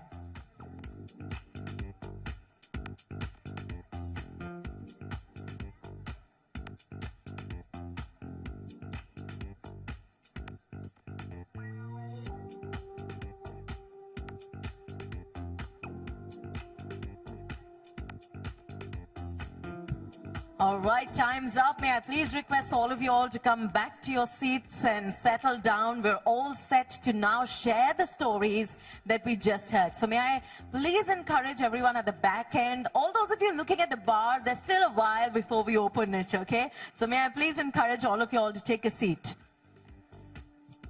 Let's close those conversations. I promise you, lots and lots more happening this evening. So may I request all of you all to please take a seat. Guests at the back end to please settle down. We're all set to bring to you some very interesting brand stories right here. Gentlemen at the back end with the beautiful blue ties to please take a seat. Gentlemen in the green jacket, may I request all of you all to please settle. Thank you so very much. Well, before I request you to share those brand stories, may I please request all of you all to put your hands together. What a fabulous last 5 minutes or so. You all were out there making new connects, networking, and making sure that you share experiences more about brands right here. But let's see. The minute I said go, we all did go, we made those connects, but now is the tough part. I would like to hear from a few of you, anybody who can recall any 3 people you met, any 3 brands that you connected with. So anyone, ma'am, please, we'd love to start with you. First of all, may I request you to please put your hands together for ma'am. She looks absolutely lovely this evening. Hi, I'm Uma Rao. I represent Granules India Limited, a pharmaceutical company based out of Hyderabad. And I met a few people, really interesting people, I must say. And a little bit of cheating. I met people on my table as well, because I hadn't interacted much with them. So I'm so happy to introduce Fahad to you from Fossil. It's a fantastic brand. So Fahad, good to meet you. I met Sumitra from Kotak, from the PR team of Kotak. Lovely knowing you. And I met Deepak from Nayara Energy, erstwhile SR Oils. And finally, one more, if you allow me. That's S.V. Goelji from Model Economic Township Limited of Reliance. He's the whole-time director and CEO of that company. So pleasure knowing all of you. Thank you. And ma'am, if I was to ask you, what is that one connect amongst all these people that you met, or any one thing you feel that they've added in their brand story? What is that one thing that stays with you? I think they all represent brands that have connected with millions of people across the world. And they're all proud to be part of that brand. Thank you. Absolutely fabulous. Please do put your hands together. Well, we have a gift voucher coming her way. Okay, who else is joining me here and sharing a brand story that you connected with? You know, ma'am met you, and I know you met her, so I would love to know from you, who else did you meet and who did you connect with? So please do introduce yourself. Hello all. I am Sumitra from Weber Shandwick. We are the PR agency of Kotak Mahindra Bank. We were waiting for Elizabeth to meet people. Unfortunately, I just met only ma'am. Yeah.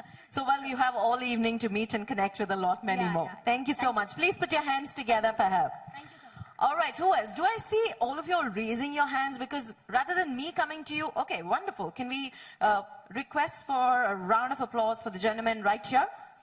Please do introduce yourself. Amazing how he's got all these visiting cards also in front of him. It's really nice. Please do put your hands together for him. Hello everybody, I am Sabarish Mohan Kumar, Joint Managing Director of East West Pharma. I met several people, probably I think around 5 people. Some shared cards so I could recollect the names. Mr. Mayank of IAFL and Mr. Radhakrishna Murthy of SBC Please do raise your hands as he introduces you all. Mr. Radhakrishna Murthy of SBC Chemicals. Mr. John Christopher from Sharekhan. And apart from that, I met a gentleman from Motorola. So when we discussed, I understood that most of them are looking at hearing to their customers better and also exploring the unexplored markets. Like most of them were telling me about exploring the Tier 3 market. So it was we were also sharing similar thoughts.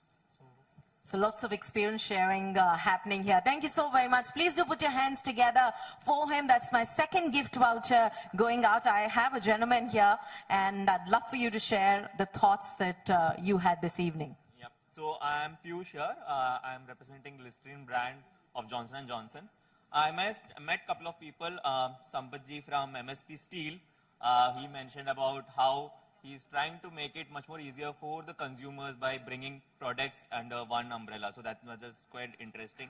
I met Mr. Praveen from Kone, who mentioned that sustainability is something that they are seriously focusing on, and they are trying to look out for future and be sustainable much ahead itself. And then I met Vishal and Mr. Bhushan from CP Plus, who really helped me understand that there are emerging channels also, which is really growing for them, and that was quite an interesting thing that I learned also today. So yeah. Thank you so very much for sharing that. Please do put your hands together for him. We have a spectacular gift voucher coming your way. Let me come to the gentleman right here, and may I request you to please introduce yourself and who all you met. A round of applause for him, please. Good evening, everyone. So I'm Sharad Gaur from Muthoot FinCorp. So I met Priyanka from Hetich. Priyanka, may I request you to wave? Hi, Priyanka. I met Mr. Piyush from TCI. Wonderful. And then I met Mr. Bhavesh from CP Plus. And yeah. And then Mr. Harish from Tata Motors. So that was before the game started. Okay, wonderful. So one of the things which all the brand are focusing is to change the life of their customers in some way or the other. And that is what we also do. We are there to change the lives of a common man. Wonderful. Please do put your hands together for him. Thank you so very much. You're taking home a gift voucher. Please do connect with our team to accept the same. Let me come to the lovely lady here, and please do introduce yourself and who all you met. My name is Roshni. I'm from the marketing team of Kaya Limited. A round of applause for Roshni, please. My name is Roshni, and I'm from the marketing team of Kaya Limited. So I met three gentlemen. One was Mr. Jitain from Hetik, and one was Mr. Praveen from Hire, and I don't remember the third name of the gentleman, but he was from Switch Mobility. And one thing which I got to know from, it was like one of the common thoughts that micro-innovation is making way. Like people go for innovations, but it's moved beyond to serve the needs of small needs of consumers.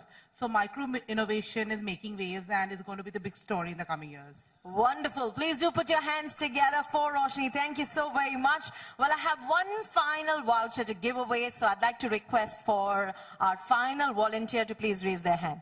Who's taking this one home? You need to remember at least 3 people you met. So since everybody has met the team from CP, I'd love for you all to share that who do you remember and whose brand story do you remember? Mr. Patil, please do put your hands together for him. Hi. So this is Bhavesh over here from CP Plus, Marketing Manager for West Region. Well, I met 3 people, but I don't remember one's name. Very bad with names. I'm so sorry for that. Apologies. Well, they remember your name. So this is going to be a difficult evening for you. Yeah. So basically, now you're the one who will be sponsoring all these vouchers for them. So I don't mind providing my company sponsor, CP Plus vouchers. I would be glad to giving that. Okay, talking about the brand names, well, I met Switch Mobility, which was wonderful to see a lot of electrical companies coming up in the market and how the market is growing and the competition level is growing and how they are penetrating in the trade markets, how they are doing their trade partnership and growing in the market. I met with Muthu in FinCrop, sir. Yeah. And the last which I met with Kone. Okay. Yeah. Perfect. So it was great meeting all of them. So well, few minutes of interaction, just a minute of interaction, but yeah, it was great. Thank you so very much for that. Please do put your hands together for Bhavesh. And do remember, over networking, if you connect with him, make sure you give your card for the vouchers that he's giving you. But jokes apart, thank you so very much for joining us. And once again, a round of applause for all of you out here, connecting with brands, with people who are making a difference and bringing to you some amazing brands. What we'd really like to present to you next is something spectacular. An in-depth story of how industries in India are doing and what better way to unveil our print magazine right here in focus, which really takes you through a beautiful journey. Right here on the screen, we'll be doing the unveiling and then presenting each of you with your personal copies. A look towards the screen, please.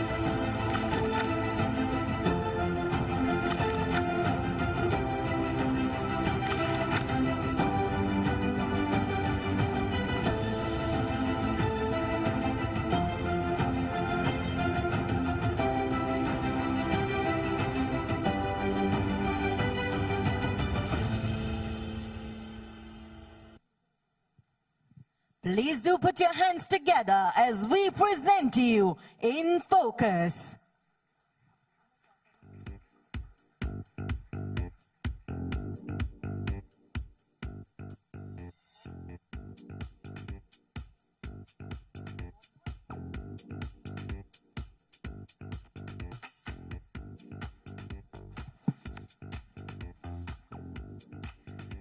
Thank you so very much, and I'd like to request all of you all to please carry your personal copies back as we are now at a very, very spectacular part of the evening, celebrating brands that are trusted, bringing to you most trusted brands. And we have a very special performer amongst us who will be joining us on stage for presenting the beautiful, beautiful trophies right here. I'd once again like to encourage all of you to please take pictures of yourself accepting the beautiful awards and post them on your social media accounts, and do remember to tag us.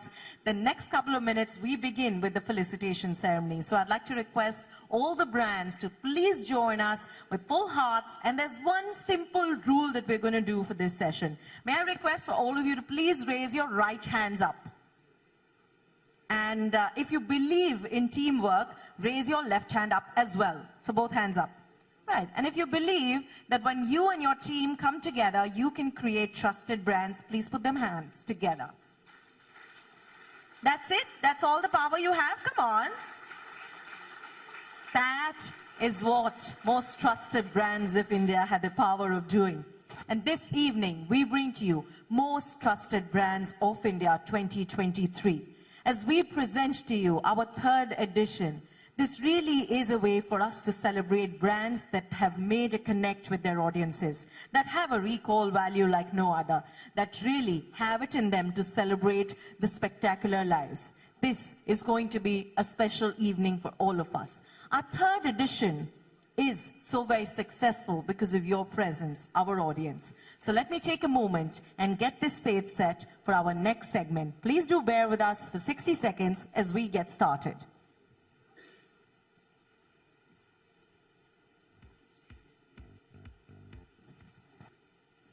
Of ideas can have the biggest impact, changing the world. It can help economies flourish and empower people, serving to accelerate growth. At Team Marksman, we believe in the power of ideas, bringing together great minds to inspire change that leaves a lasting legacy for this generation and the next. Through diverse industry platforms, we engage with leading minds to delve into the most pressing issues facing industry and society. Our understanding of diverse industries' global and institutional context, their sector dynamics, and macroeconomic environment helps us create solutions that advance industry and the practice of management.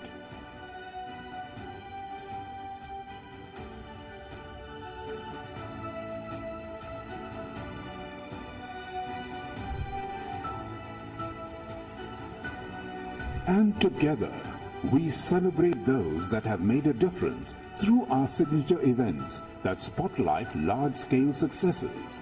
No matter the challenge, we focus on delivering value and helping the next breakthrough idea see the light of day. Because ideas mark the forward progress of mankind, and we never know where the next great idea might come from. Marksman team. Team Marksman. Team Marksman. Team Marksman. I would like to thank the Marksman and marksmandaily.com. Team Marksman has hit the bullseye.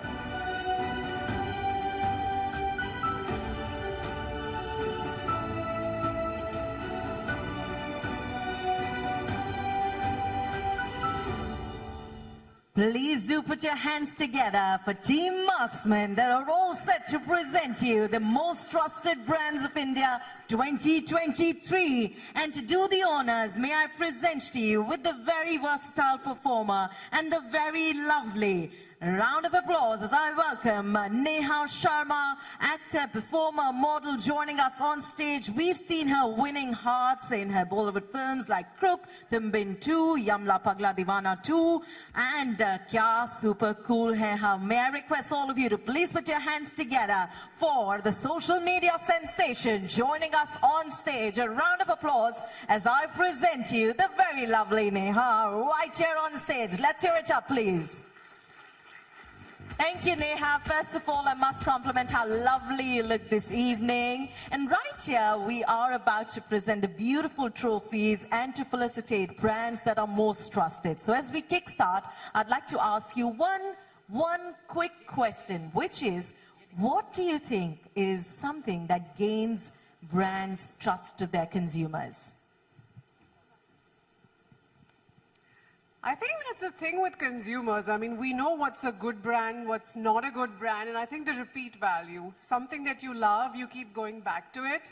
I mean, if it's not good, you won't be going back to it. So I guess that's what keeps it going. Absolutely. Please do put your hands together for her and to accompany you here on stage to present the beautiful trophies of the most trusted brands of India. May I please request all of you to put your hands together for Mr. Sharad Gupta joining us on stage, the co-founder of Team Marksman, along with Neha Sharma presenting the beautiful trophies. Welcome, Sharad. A round of applause for him, please.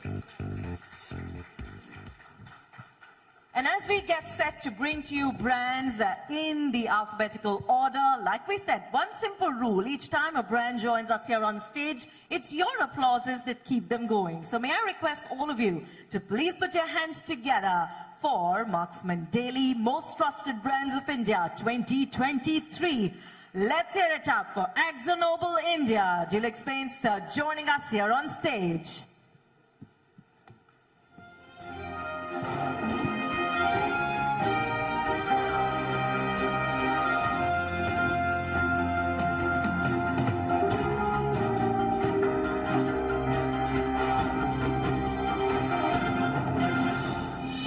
Round of applause for the team from AkzoNobel India. You're on stage accepting the beautiful trophy.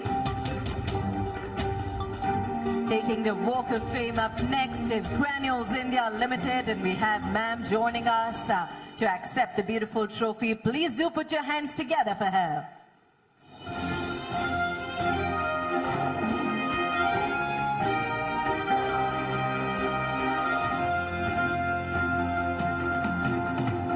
Remember, it's your applauses that encourage every brand. Please put your hands together for Amulya Maika. Let's hear it up as each and every brand make it up here on stage. May I please request the team from Amulya Maika on stage. Laminates, plywood, WPC. Ghar Sajai, Saath Nibhaye. May I request all of you to please put your hands together for yet another trusted brand, Every Denizen India Private Limited. May I request for all our guests to please put their hands together for Every Denizen India Private Limited. Their team representative joining us on stage to accept the beautiful trophy and our congratulations.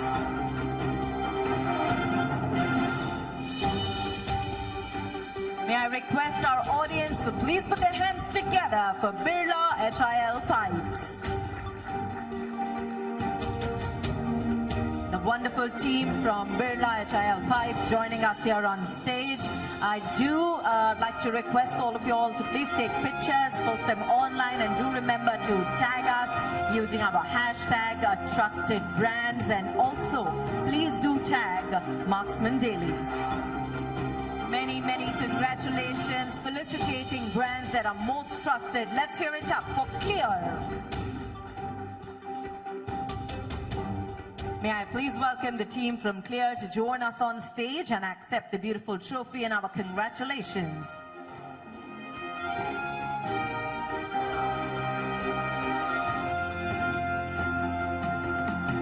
May I request for all of you to please put your hands together for CB Plus joining us on stage next.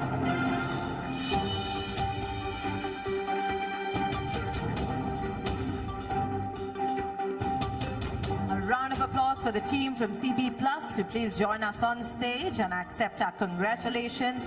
Applauses in the house, please.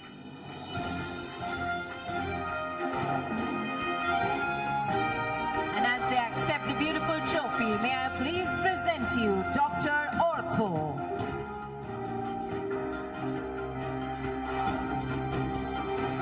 Marksman Daily Most Trusted Brands 2023. Let's hear it up for Dr. Ortho.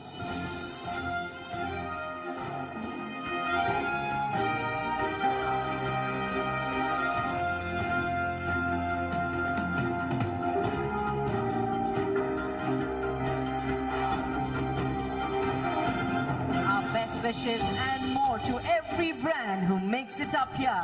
Please do put your hands together for Duroflex. Applauses in the house as we have the team from Duroflex joining us on stage.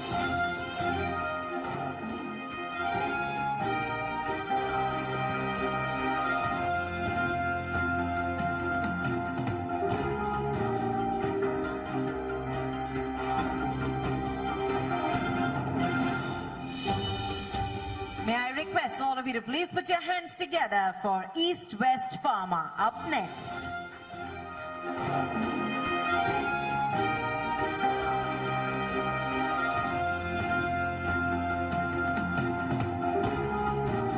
A round of applause as we bring to you the most trusted brands of the country here on stage, East West Pharma.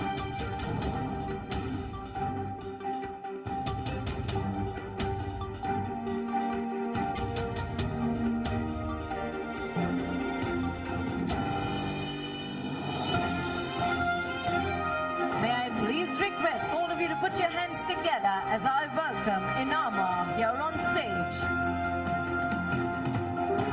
A team representative joining us on stage to accept the beautiful trophy on behalf of Inama.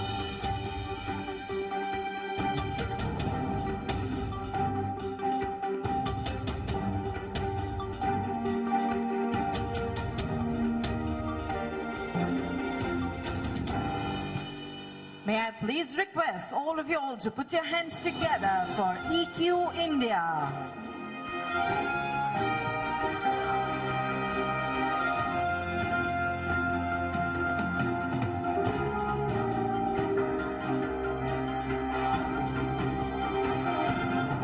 May I please request all of you to put your hands together for EQ India.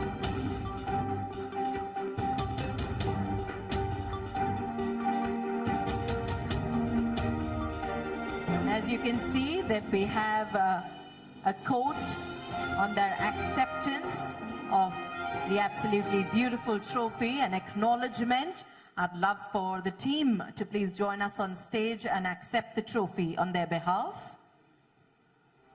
Please do put your hands together as we thank Mr. Anand Ramakrishnan for sharing those kind words with us. And let me request my team to please join us with the next name, most trusted brand. A round of applause for Fenesta Building Systems.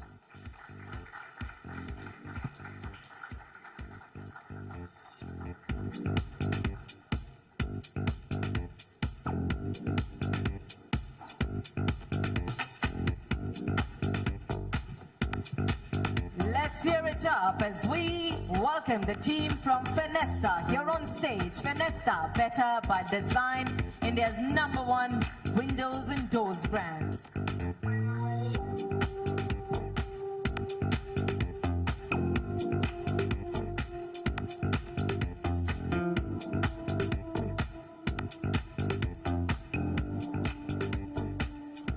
May I request all of you to please extend a very warm welcome to Fossil, yet another trusted brand amongst us.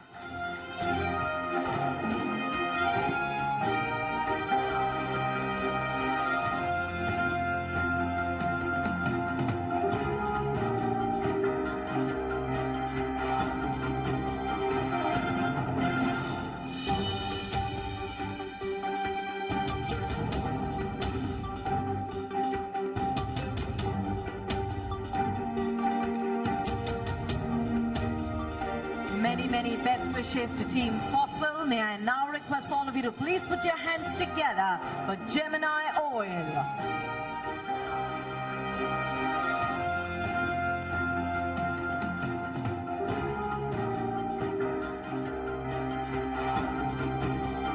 May I request the team to please join us on stage. Please do put your hands together as they send us a message of acceptance, and we have a representative accepting the trophy on their behalf.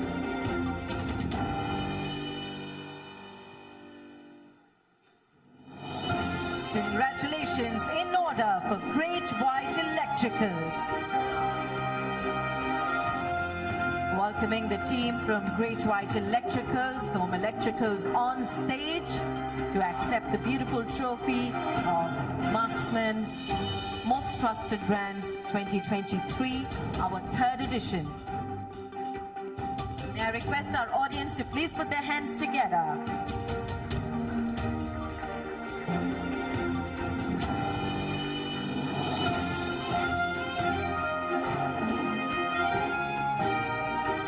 Many congratulations and best wishes to please put your hands together for Howard Appliances India joining us on stage next.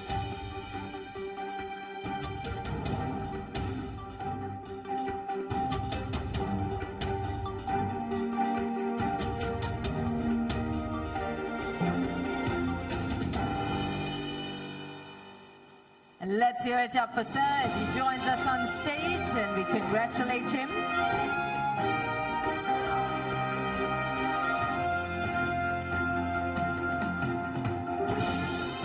It's now time for us to pass on our best wishes to Hetic India Private Limited.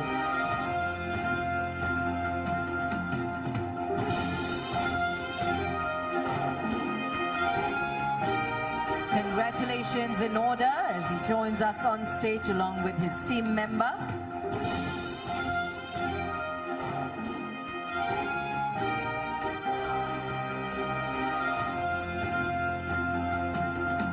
May I please request our audience to put their hands together as we wish the very best to Hitachi Energy. Thank you so very much, Ms. Banerjee, for joining us here on stage. And many, many best wishes to you and the team.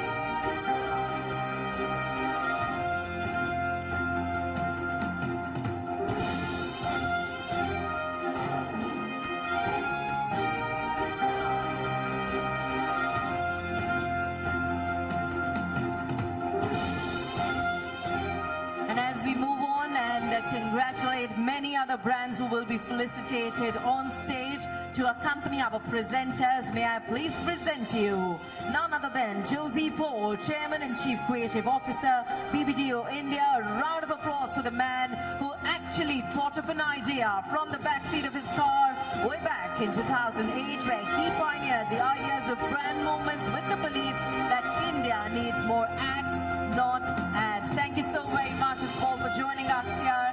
And as we felicitate brands that are so very trusted today, let me present to you our next brand up on the screen.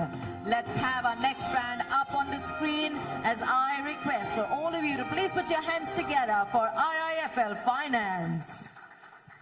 A round of applause as we extend a very warm welcome to the team.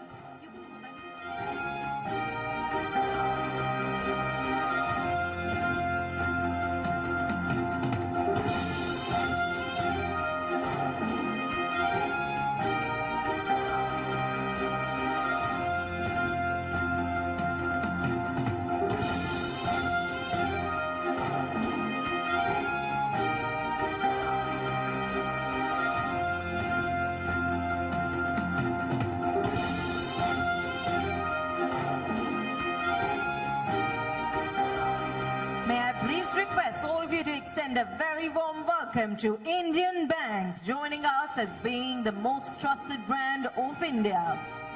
A round of applause for the team from Indian Bank.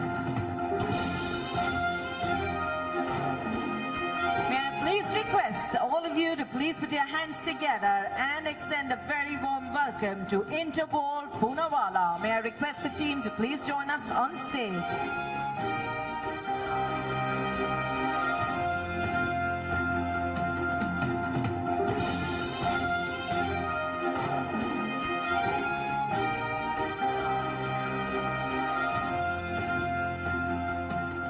Please put your hands together for Interpol Poonawalla, the team here on stage accepting our congratulations and more.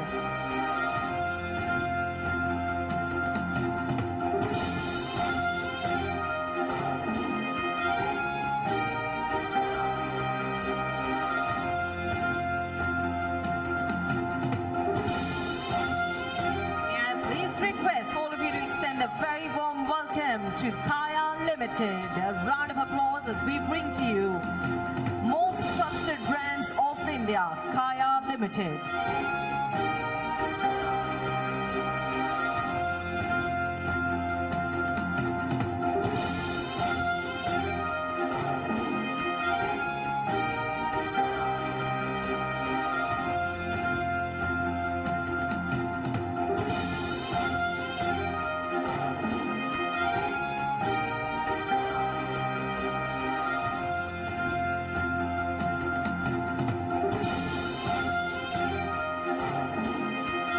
Best wishes and more. And let me once again request all of you to put your hands together for Indian Bank.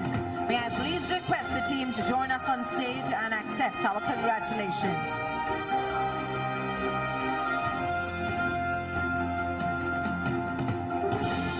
I'd like to request for all those brands who are being felicitated this evening to please continue with their presence till the end of the evening. We have a special group picture which will be in our print magazine In Focus. So I'd like to request all of you all to please stay for the group picture. Let's now present to you yet another trusted brand, Kisan.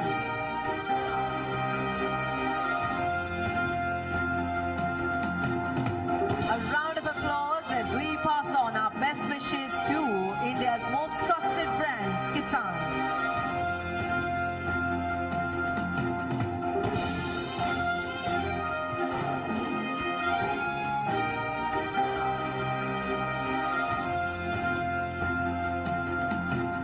May I please request all of you to put your hands together for all the brands joining us here on stage and being felicitated. Let's hear it up for Kone Innovators India.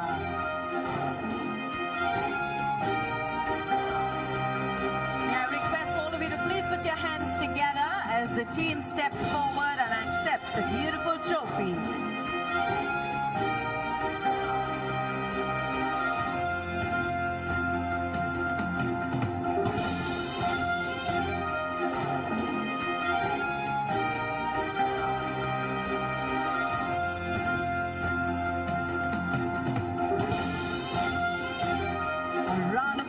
Is taking the Walk of Fame up next is Kotak Mahindra Bank.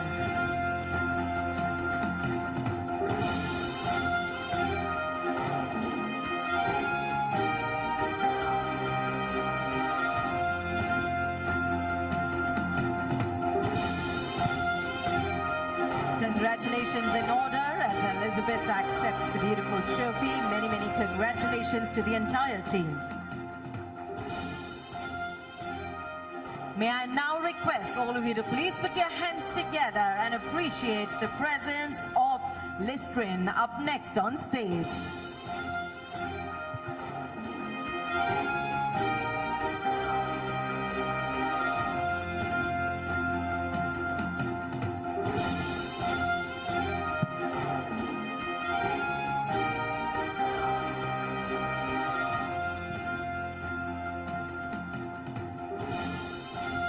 Many, many congratulations to the team from Listerine up here on stage.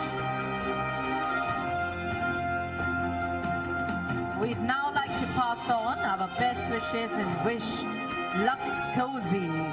They could not join us in person, and we'd like to request the team representative to please step forward.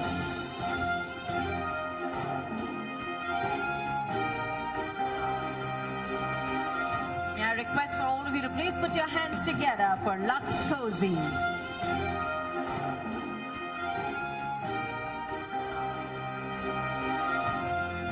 Our best wishes and more.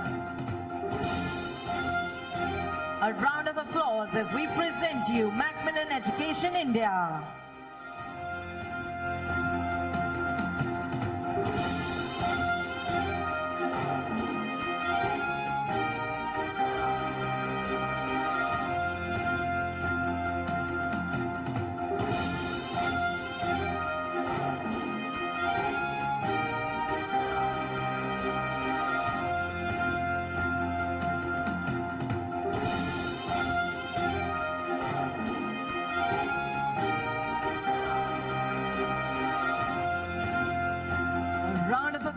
As I extend a very warm welcome to Motorola. Please put your hands together and welcome the team from Motorola on stage up next.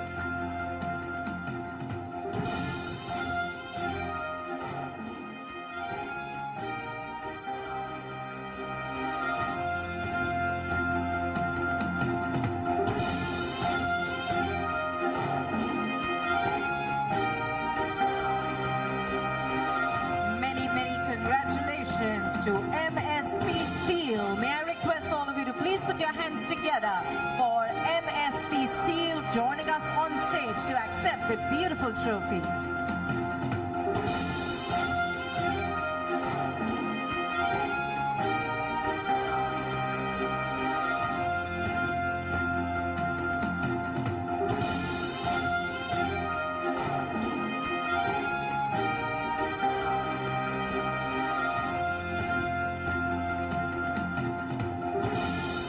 May I request all of you to please welcome Muthoot FinCorp up next on stage. A round of applause for the team who joins us with full power and more. Let's hear it up for Muthoot FinCorp.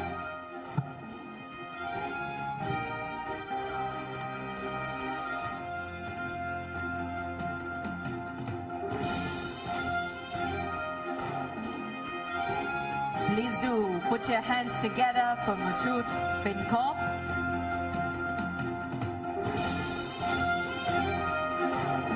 Let us also pass on our best wishes and congratulations to Nature Fresh.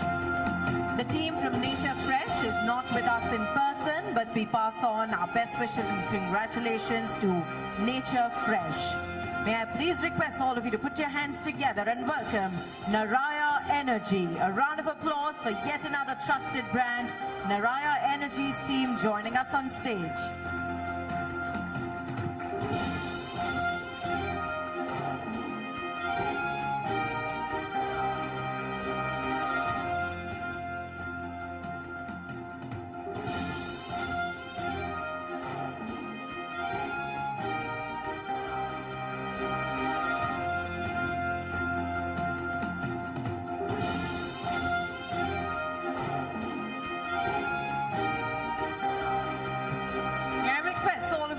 Extend a very warm welcome to NTT Limited India on stage next.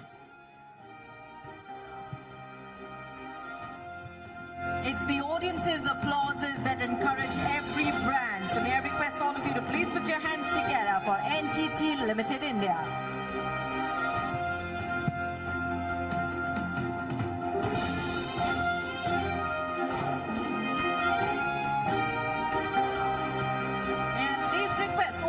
Your hands together for Orient Electric.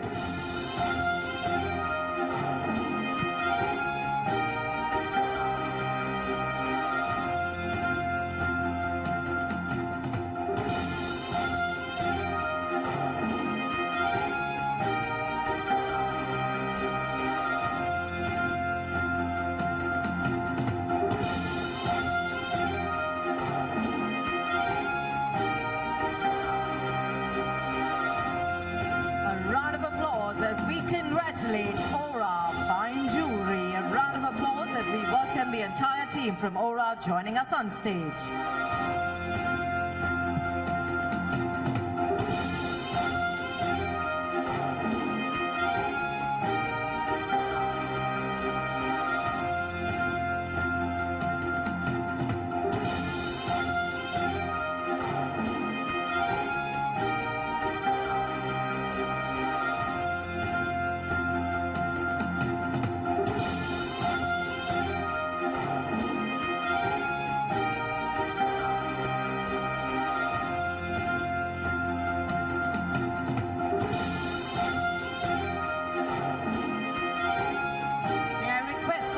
Please put your hands together and congratulate Pankaja Kasturi Herbals India Private Limited.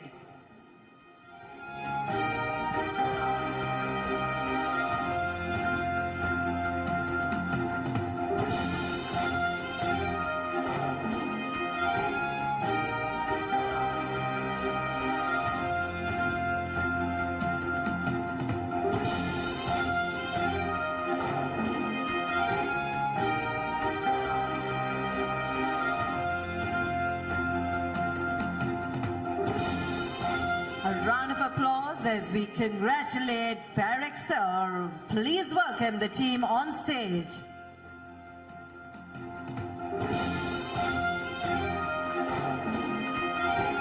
Applauses in the house for yet another trusted brand in India, Parexel.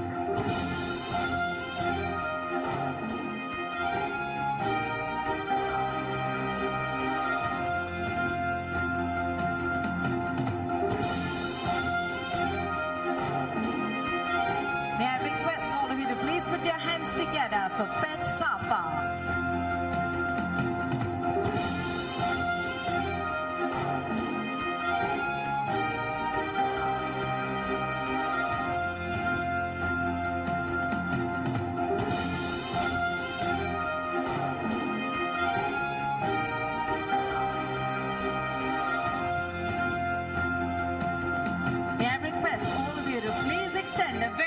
Welcome to Prominence UPVC Window Systems.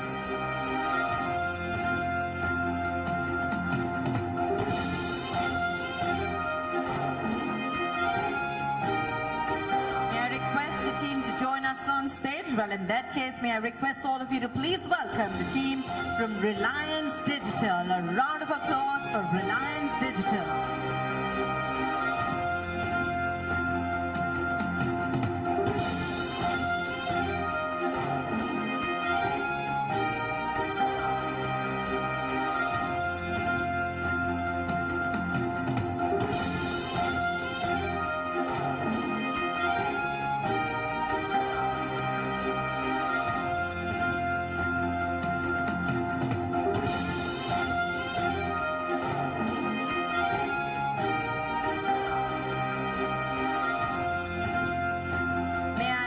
Request all of you to extend a very, very warm welcome as we present you Reliance MedCity, Best Integrated Business City.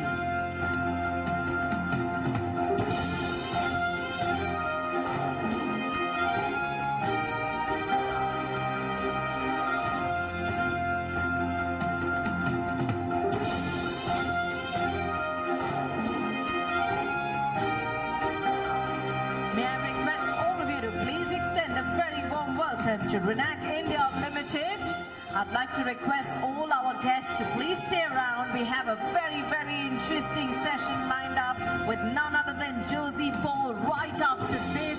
So we have a lot of learning happening right here. So please do stay. And of course, we have the great grand group picture with the beautiful trophies. Extending a very warm welcome to Renac India Limited.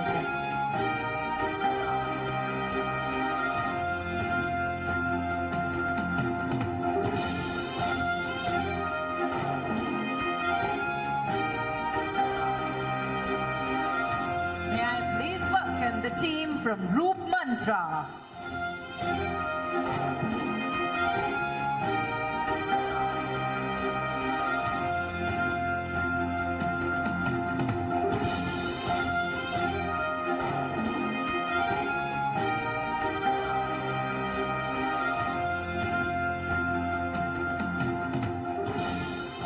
Let's extend a very warm welcome to Sher Khan Limited. A round of applause as we present to you the very proud team from Sher Khan Limited. Let's hear it up for them, please. By the way, they were putting their hands together for everybody, so I think it's payback time.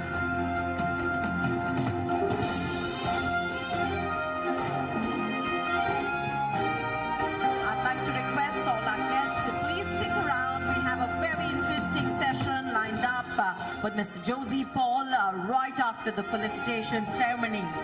Many, many congratulations to the team. May I now extend a very warm welcome to Shirdi Sai Electricals Limited.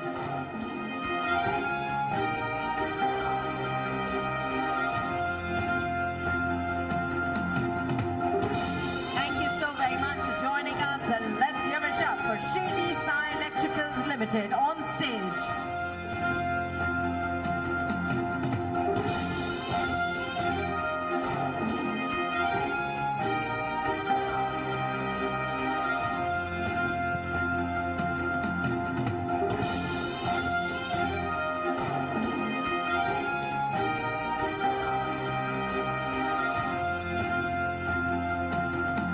Let me now pass on my congratulations and more for Sprite India. They're not here in person, but we have a team representative joining us to accept the trophy on their behalf. Please do put your hands together for Sprite India.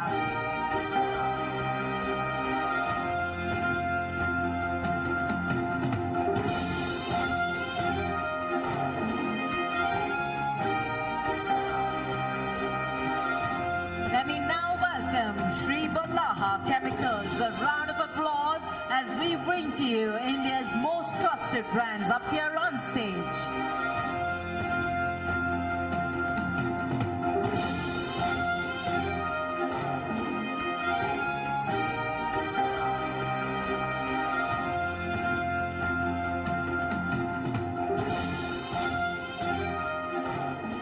Many, many congratulations and best wishes.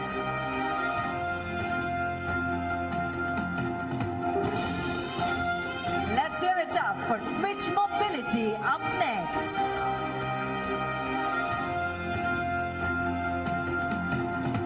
A round of applause as we have the team from Switch Mobility joining us on stage.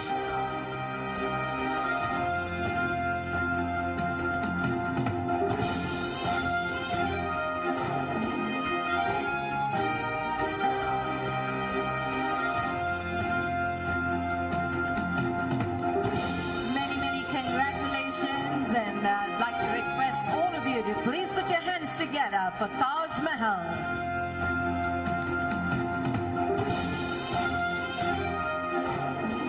A round of applause as the lovely ladies join us here on stage and accept the beautiful trophy for being one of the most trusted brands of the country.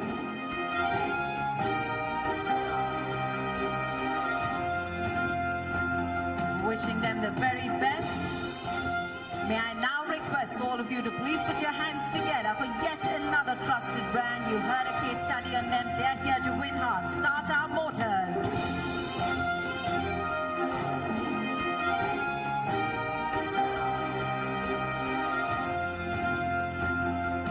Many, many best wishes. Tata Motors, connecting aspirations.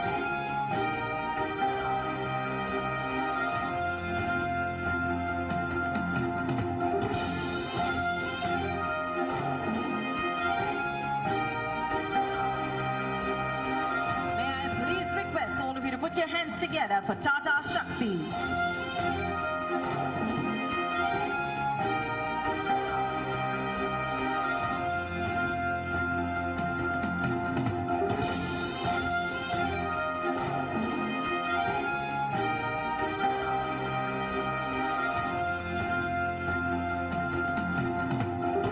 May I request all of you all to put your hands together for the brand here on stage.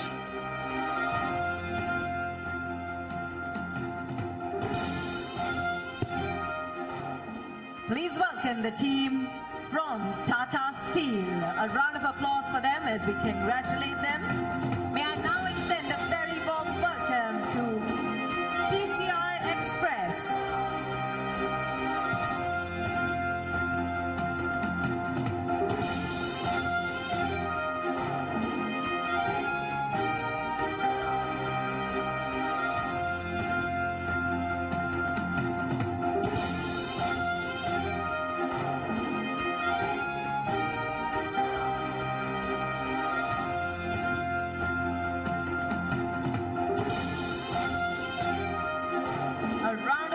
As we welcome the team from Vijaya Diagnostic Center up next.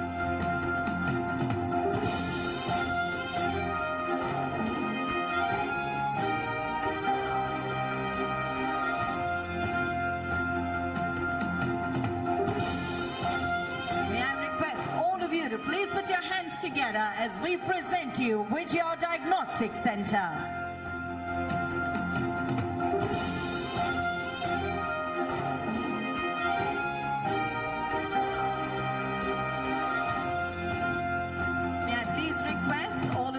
Put your hands together as we pass on our best wishes to Nayara Energy.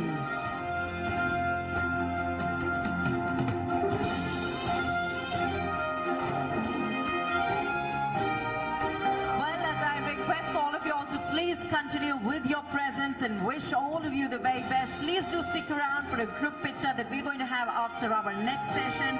I'd like to request Mr. Josie Paul to please take a seat. Mr. Paul to please take a seat. And to join us here on stage, may I please present to you Mr. Akash Tibari and Mr. Rajesh Kubsundani once again. May I request all of you to please put your hands together as I welcome the co-founders of Team Marksman here on stage. And we'd actually like to present Ms. Neha Sharma with a beautiful, beautiful trophy right here for being somebody who is winning the hearts of her audience. May I request all of you to please put your hands together as we present her with the absolutely fantastic, multifaceted cinematic performer, Ms. Neha Sharma, being presented the trophy and the entire team, and the best wishes of Team Marksman Network.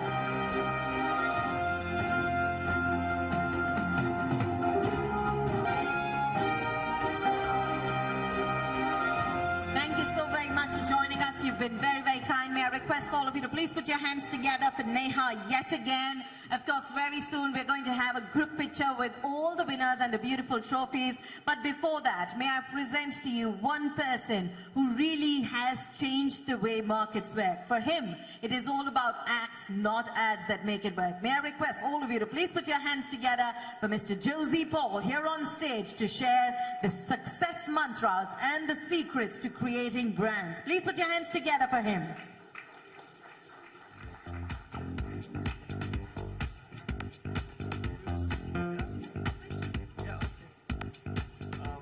I just need the PowerPoint, yeah? I'm just going to take 10 minutes. Yeah, so just give me that 10 minutes. If we could get the presentation up, please. Yeah, awesome. So I'm just going to share my personal learnings, and I have some gurus here as well, wonderful friends. They know better than me. I have no clue why I'm here, but I'll see if I can share stuff that makes sense. So how to create brand love. To start that, let me share with you a film that we did early, about 4 or 5 years ago, which I think set something going. And I'll tell you what that means after we see the film. So if you could just share the next slide, which is the film. Yeah, if you go forward, yeah, if you could just play this. Nana, ये देखो, shield, leg, helmet. Homework हो गया? Mummy ये देखो. फिर दाग लगा दिया. पापा ये लीजिए आपके घर जाने की ticket. Hello, yeah, I'm just going to send you the email in 5 minutes. Yeah, give me 5 minutes. I'm working on the presentation. मेरी छोटी सी गुड़िया कितनी बड़ी हो गई. घर घर खेलती थी, अब घर संभालती है, ऑफिस संभालती है. I am so proud and I am so sorry. Sorry कि ये सब तुम्हें अकेले करना पड़ता है. सॉरी कि जब तुम घर घर खेलती थी तो मैंने तुम्हें रोका नहीं. ये नहीं कहा कि ये सिर्फ तुम्हारा काम नहीं है, तुम्हारे हस्बैंड का भी है. पर कहता भी कैसे है. और मेरी ग्रीन शर्ट धो देना. मैंने भी तो कभी तुम्हारी मम्मी की हेल्प नहीं की, और तुमने जो देखा वही सीखा. तुम्हारे हस्बैंड ने भी बचपन में यही देखा होगा. घर घर खेलते वक्त वो टीवी देखने की या न्यूज़पेपर पढ़ने की एक्टिंग करता होगा, और तुम जैसी कोई छोटी सी लड़की चाय बनाने की एक्टिंग करती होगी. उसके डैड की तरफ से सॉरी, तुम्हारे डैड की तरफ से सॉरी, और हर उस डैड की तरफ से सॉरी जिसने कई कई सालों से एक गलत एग्जाम्पल सेट किया.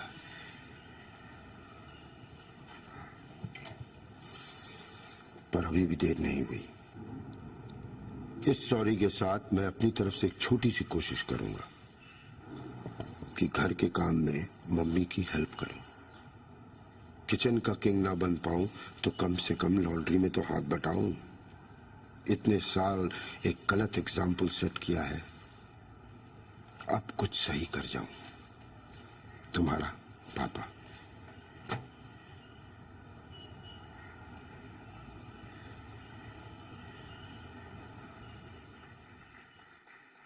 Thank you. This is a campaign we started about 6 years ago, and it's still going strong. Every year we unravel a new insight, a new observation, a new confession, and that's how we build on this idea. And let me take you into what my learnings are and how we can create brand love, yeah? And it's a personal point of view. So if you go to the next slide, thank you. People are looking for meaning, not brands, yeah? They want authentic messages, authentic brands, and authentic interaction. They believe that brands with a purpose pass the authenticity test. Brands that only support causes may not. So it's not about purpose and cause, it's about meaning. People want some direction. People want brands to come forward and say, this is what life is, this is the new way. And I think that's what we tried to do with Ariel. And that's how brand love just for this brand kept going higher, and all the emotional equities for the brand shot up, and from number 5, it became the number 2 brand in the category. The second point I want to share about brand love is, if you go to the next one, don't just tell me, involve me. You know that's the new world, right? With the rise of Reels and TikTok and Insta and everything else. People want to be involved. They're saying, I have a point of view and I want to share it with you. So brands have to have that two-way, and I'm not saying anything new, but it allows them to get involved. Communication has to be interactive. It can't be, I'm going to tell you. It is, what do you have to say? And that's important when we come to the point about conversation and how brand love is created through conversation. And then this third point, which I want to share with you, is, if you go forward, please. It's not just about big data, it's about emotional data. And what do I mean by emotional data?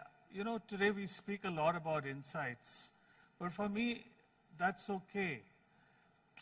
The true data is the data of the soul, data that no one's telling you, that large research companies can't get to.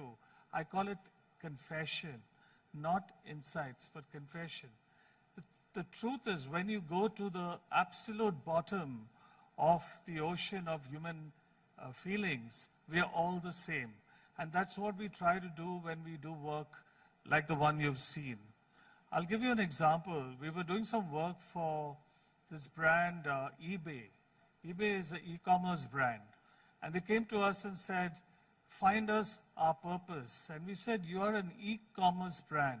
Why do you need us to find your purpose? You already know why you exist. Yeah, but they said, no, we want to find the deeper meaning of why we exist. And so we did something called the creative therapy session. This is what I mean by not insights, but confession. We got people from diverse sort of departments into a room, and I asked a single question: why do you buy things? In the beginning, when people began to talk, everyone was trying to look cool, and everyone's trying to show off about why they buy things. And I'd said it's a 29-minute session, but it turned out to be 2.5 hours, because suddenly something broke, and people began to share stuff they had never shared before. And one of the women there said, I'll tell you why I buy things. I buy things because I was born a girl, and my grandmother wanted a boy. I buy things to prove to my grandmom that I'm better than any guy. So this was a very powerful revelation, and that led to many more such confessions. And we were rich with emotional data. And the campaign we finally did was eBay, Things Don't Judge. We have 100 million things that don't judge. A ring does not judge if you are straight or gay. A skipping rope doesn't judge if you're 75 years old. A diya doesn't judge what religion you come from. And so it went on and on and on. And suddenly you realize that, hey, maybe that is what this brand is all about. And people from around the world began to write letters to us. And we said, this is what we do. We're so happy that it connected. Anyway, so that's emotional data. A point of view matters more than a point of differentiation. People, differentiation is something that will eventually, somebody else will catch up with you. But a point of view about the world, which is, why is laundry only a woman's job? On the face of it, it's not clever at all, but it breaks through the curtain of patriarchy. It breaks through something that existed in society, and we ask that question. It's provocation. And if you go further to the point after that, content is king, but context is King Kong, right? Because for us, the context is everything. What am I listening to? Where is this coming from? Where is the world going? How are people feeling? What am I doing to listen to the world? How am I feeling? How are my people around me feeling? The context is what allows us to get to where we get to. And it's not the content, because it's context that people want to share. They're not sharing the content, they're sharing the context. And if you go to the next point, conversation creates sentiment, which creates desirability. So that's what we think. We started the agency like, when thank you for the introduction, from the backseat of my car. I used to go from coffee shops to coffee shops, trying to understand what is the next thing in advertising. And as I was listening to people in coffee shops, I realized conversation is the next big thing. If I can get more people to talk about my brand or my point of view, then the brand will rise and there'll be greater desirability through the sentiment. So that's the point that I want to make about brand love. And therefore, if you go to so I just want to share with you one more film, if you allow me, Just one more film on Ariel and how we look, the tone that we had now is very different from the tone we had 6 years ago. Have a look.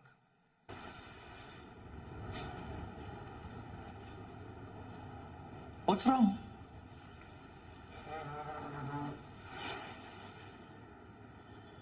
Alok ji? Kamal, do you realize कि आज क्या हुआ?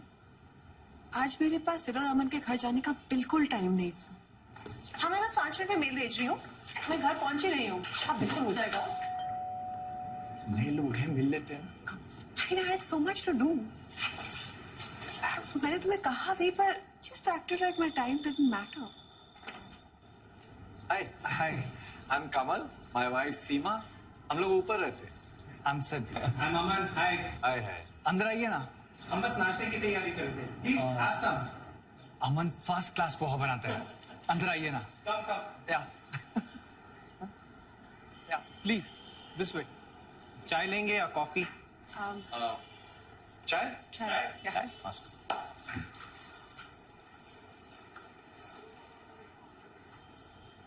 तुम उनका घर देख रहे थे और बाथरूम में रखा है एरियल। ओके। मैं उन्हें I suddenly realized that यार चाय बना दे यार। we don't have what they have. मैंने तुम्हें बताने की कोशिश भी की, पर देखो साथ में कैसे काम करते हैं। तुमने मेरी बात समझी नहीं। इसमें क्या है? जब मैं और अविनाश कॉलेज में साथ रहते थे ना, तो हम भी सारा काम बांट के ही करते थे। और जब चाय गिरी, Thank you. Oh my God, I'm so sorry. It's okay. I'm really sorry. Don't worry, we'll take care of it.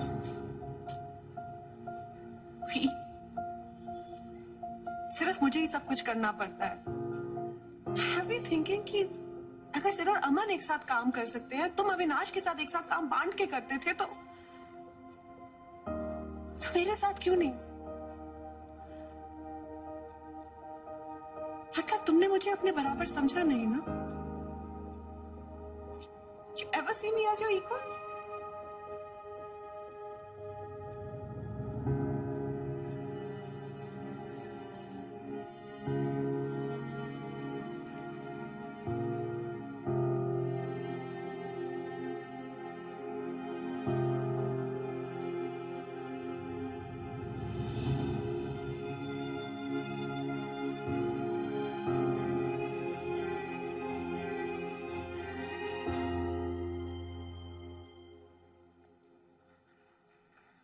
Yeah, it's a bit radical. It does make you feel a bit uncomfortable.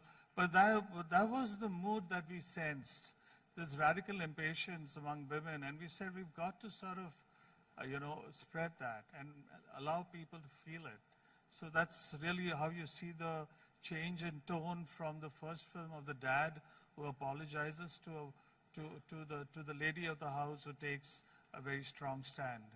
So yeah, this is just some of the points. So as we go forward, this is really what I wanted to share at the end, that how to create brand love is really about content is king, but context is King Kong.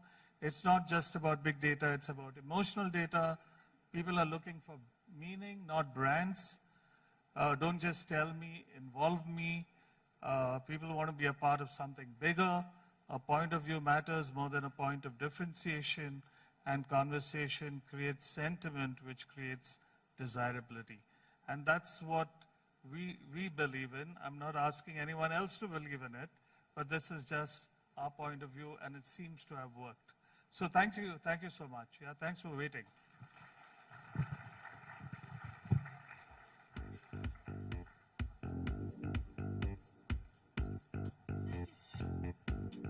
So very much for sharing those beautiful videos with us, and of course all the campaigns. A round of applause for him and the entire team that works behind them. May I now request the presence of Mr. Akash Tiwari here on stage as we look forward to presenting a beautiful trophy to yet another trusted brand, post which we'll be inviting all of you to join us on stage for a group picture. Thank you so very much, Mr. Tiwari, for your presence. I'd like to request my team and the television team to please record the same. May I please extend a very warm welcome to most trusted brands of India. Let's hear it up for every Denison. A round of applause, please. And let me request all of you to look towards the absolutely fantastic quotation that the team has been kind enough to share with us.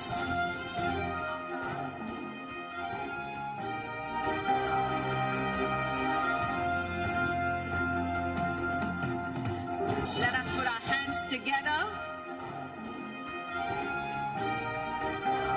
We'd like to thank the entire team, and may I request all of you to please look towards the screen as we thank Mr. Saurabh Agarwal and the entire team at Every Denison for sharing that quote. A round of applause as we wish them the very best, please.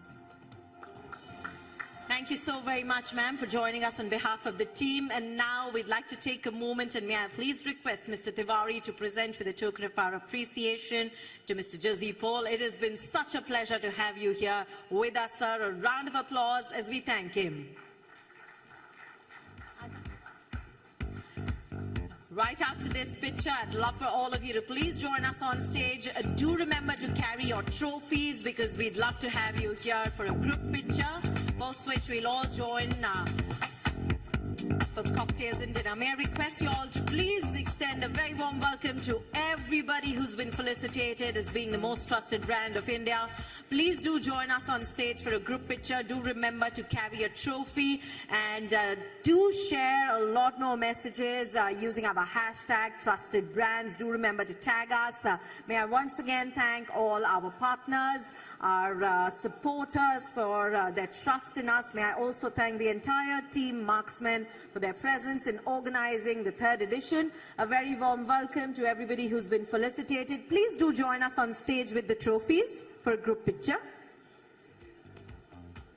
May I request all the brands that have been felicitated this evening to join us on stage for a group picture.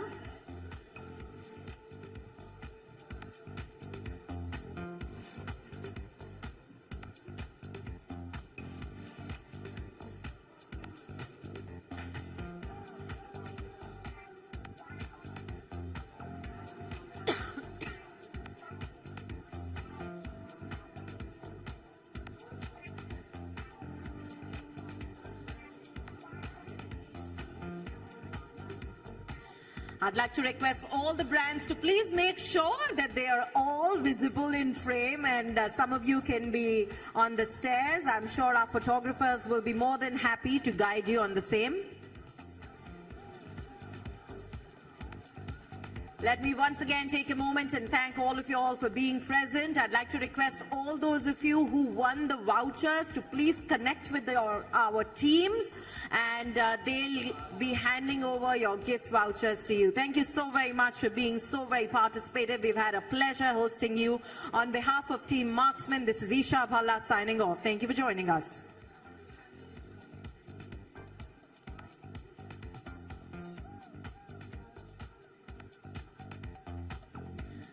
May I now extend a very warm welcome to each of you to join us for networking, cocktails and dinner. Thank you for being a spectacular part of Marksmen Daily, Most Trusted Brands of India, the third edition. A round of applause for our beautiful audience, please. Thank you.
of ideas can have the biggest impact, changing the world. It can help economies flourish and empower people, serving to accelerate growth.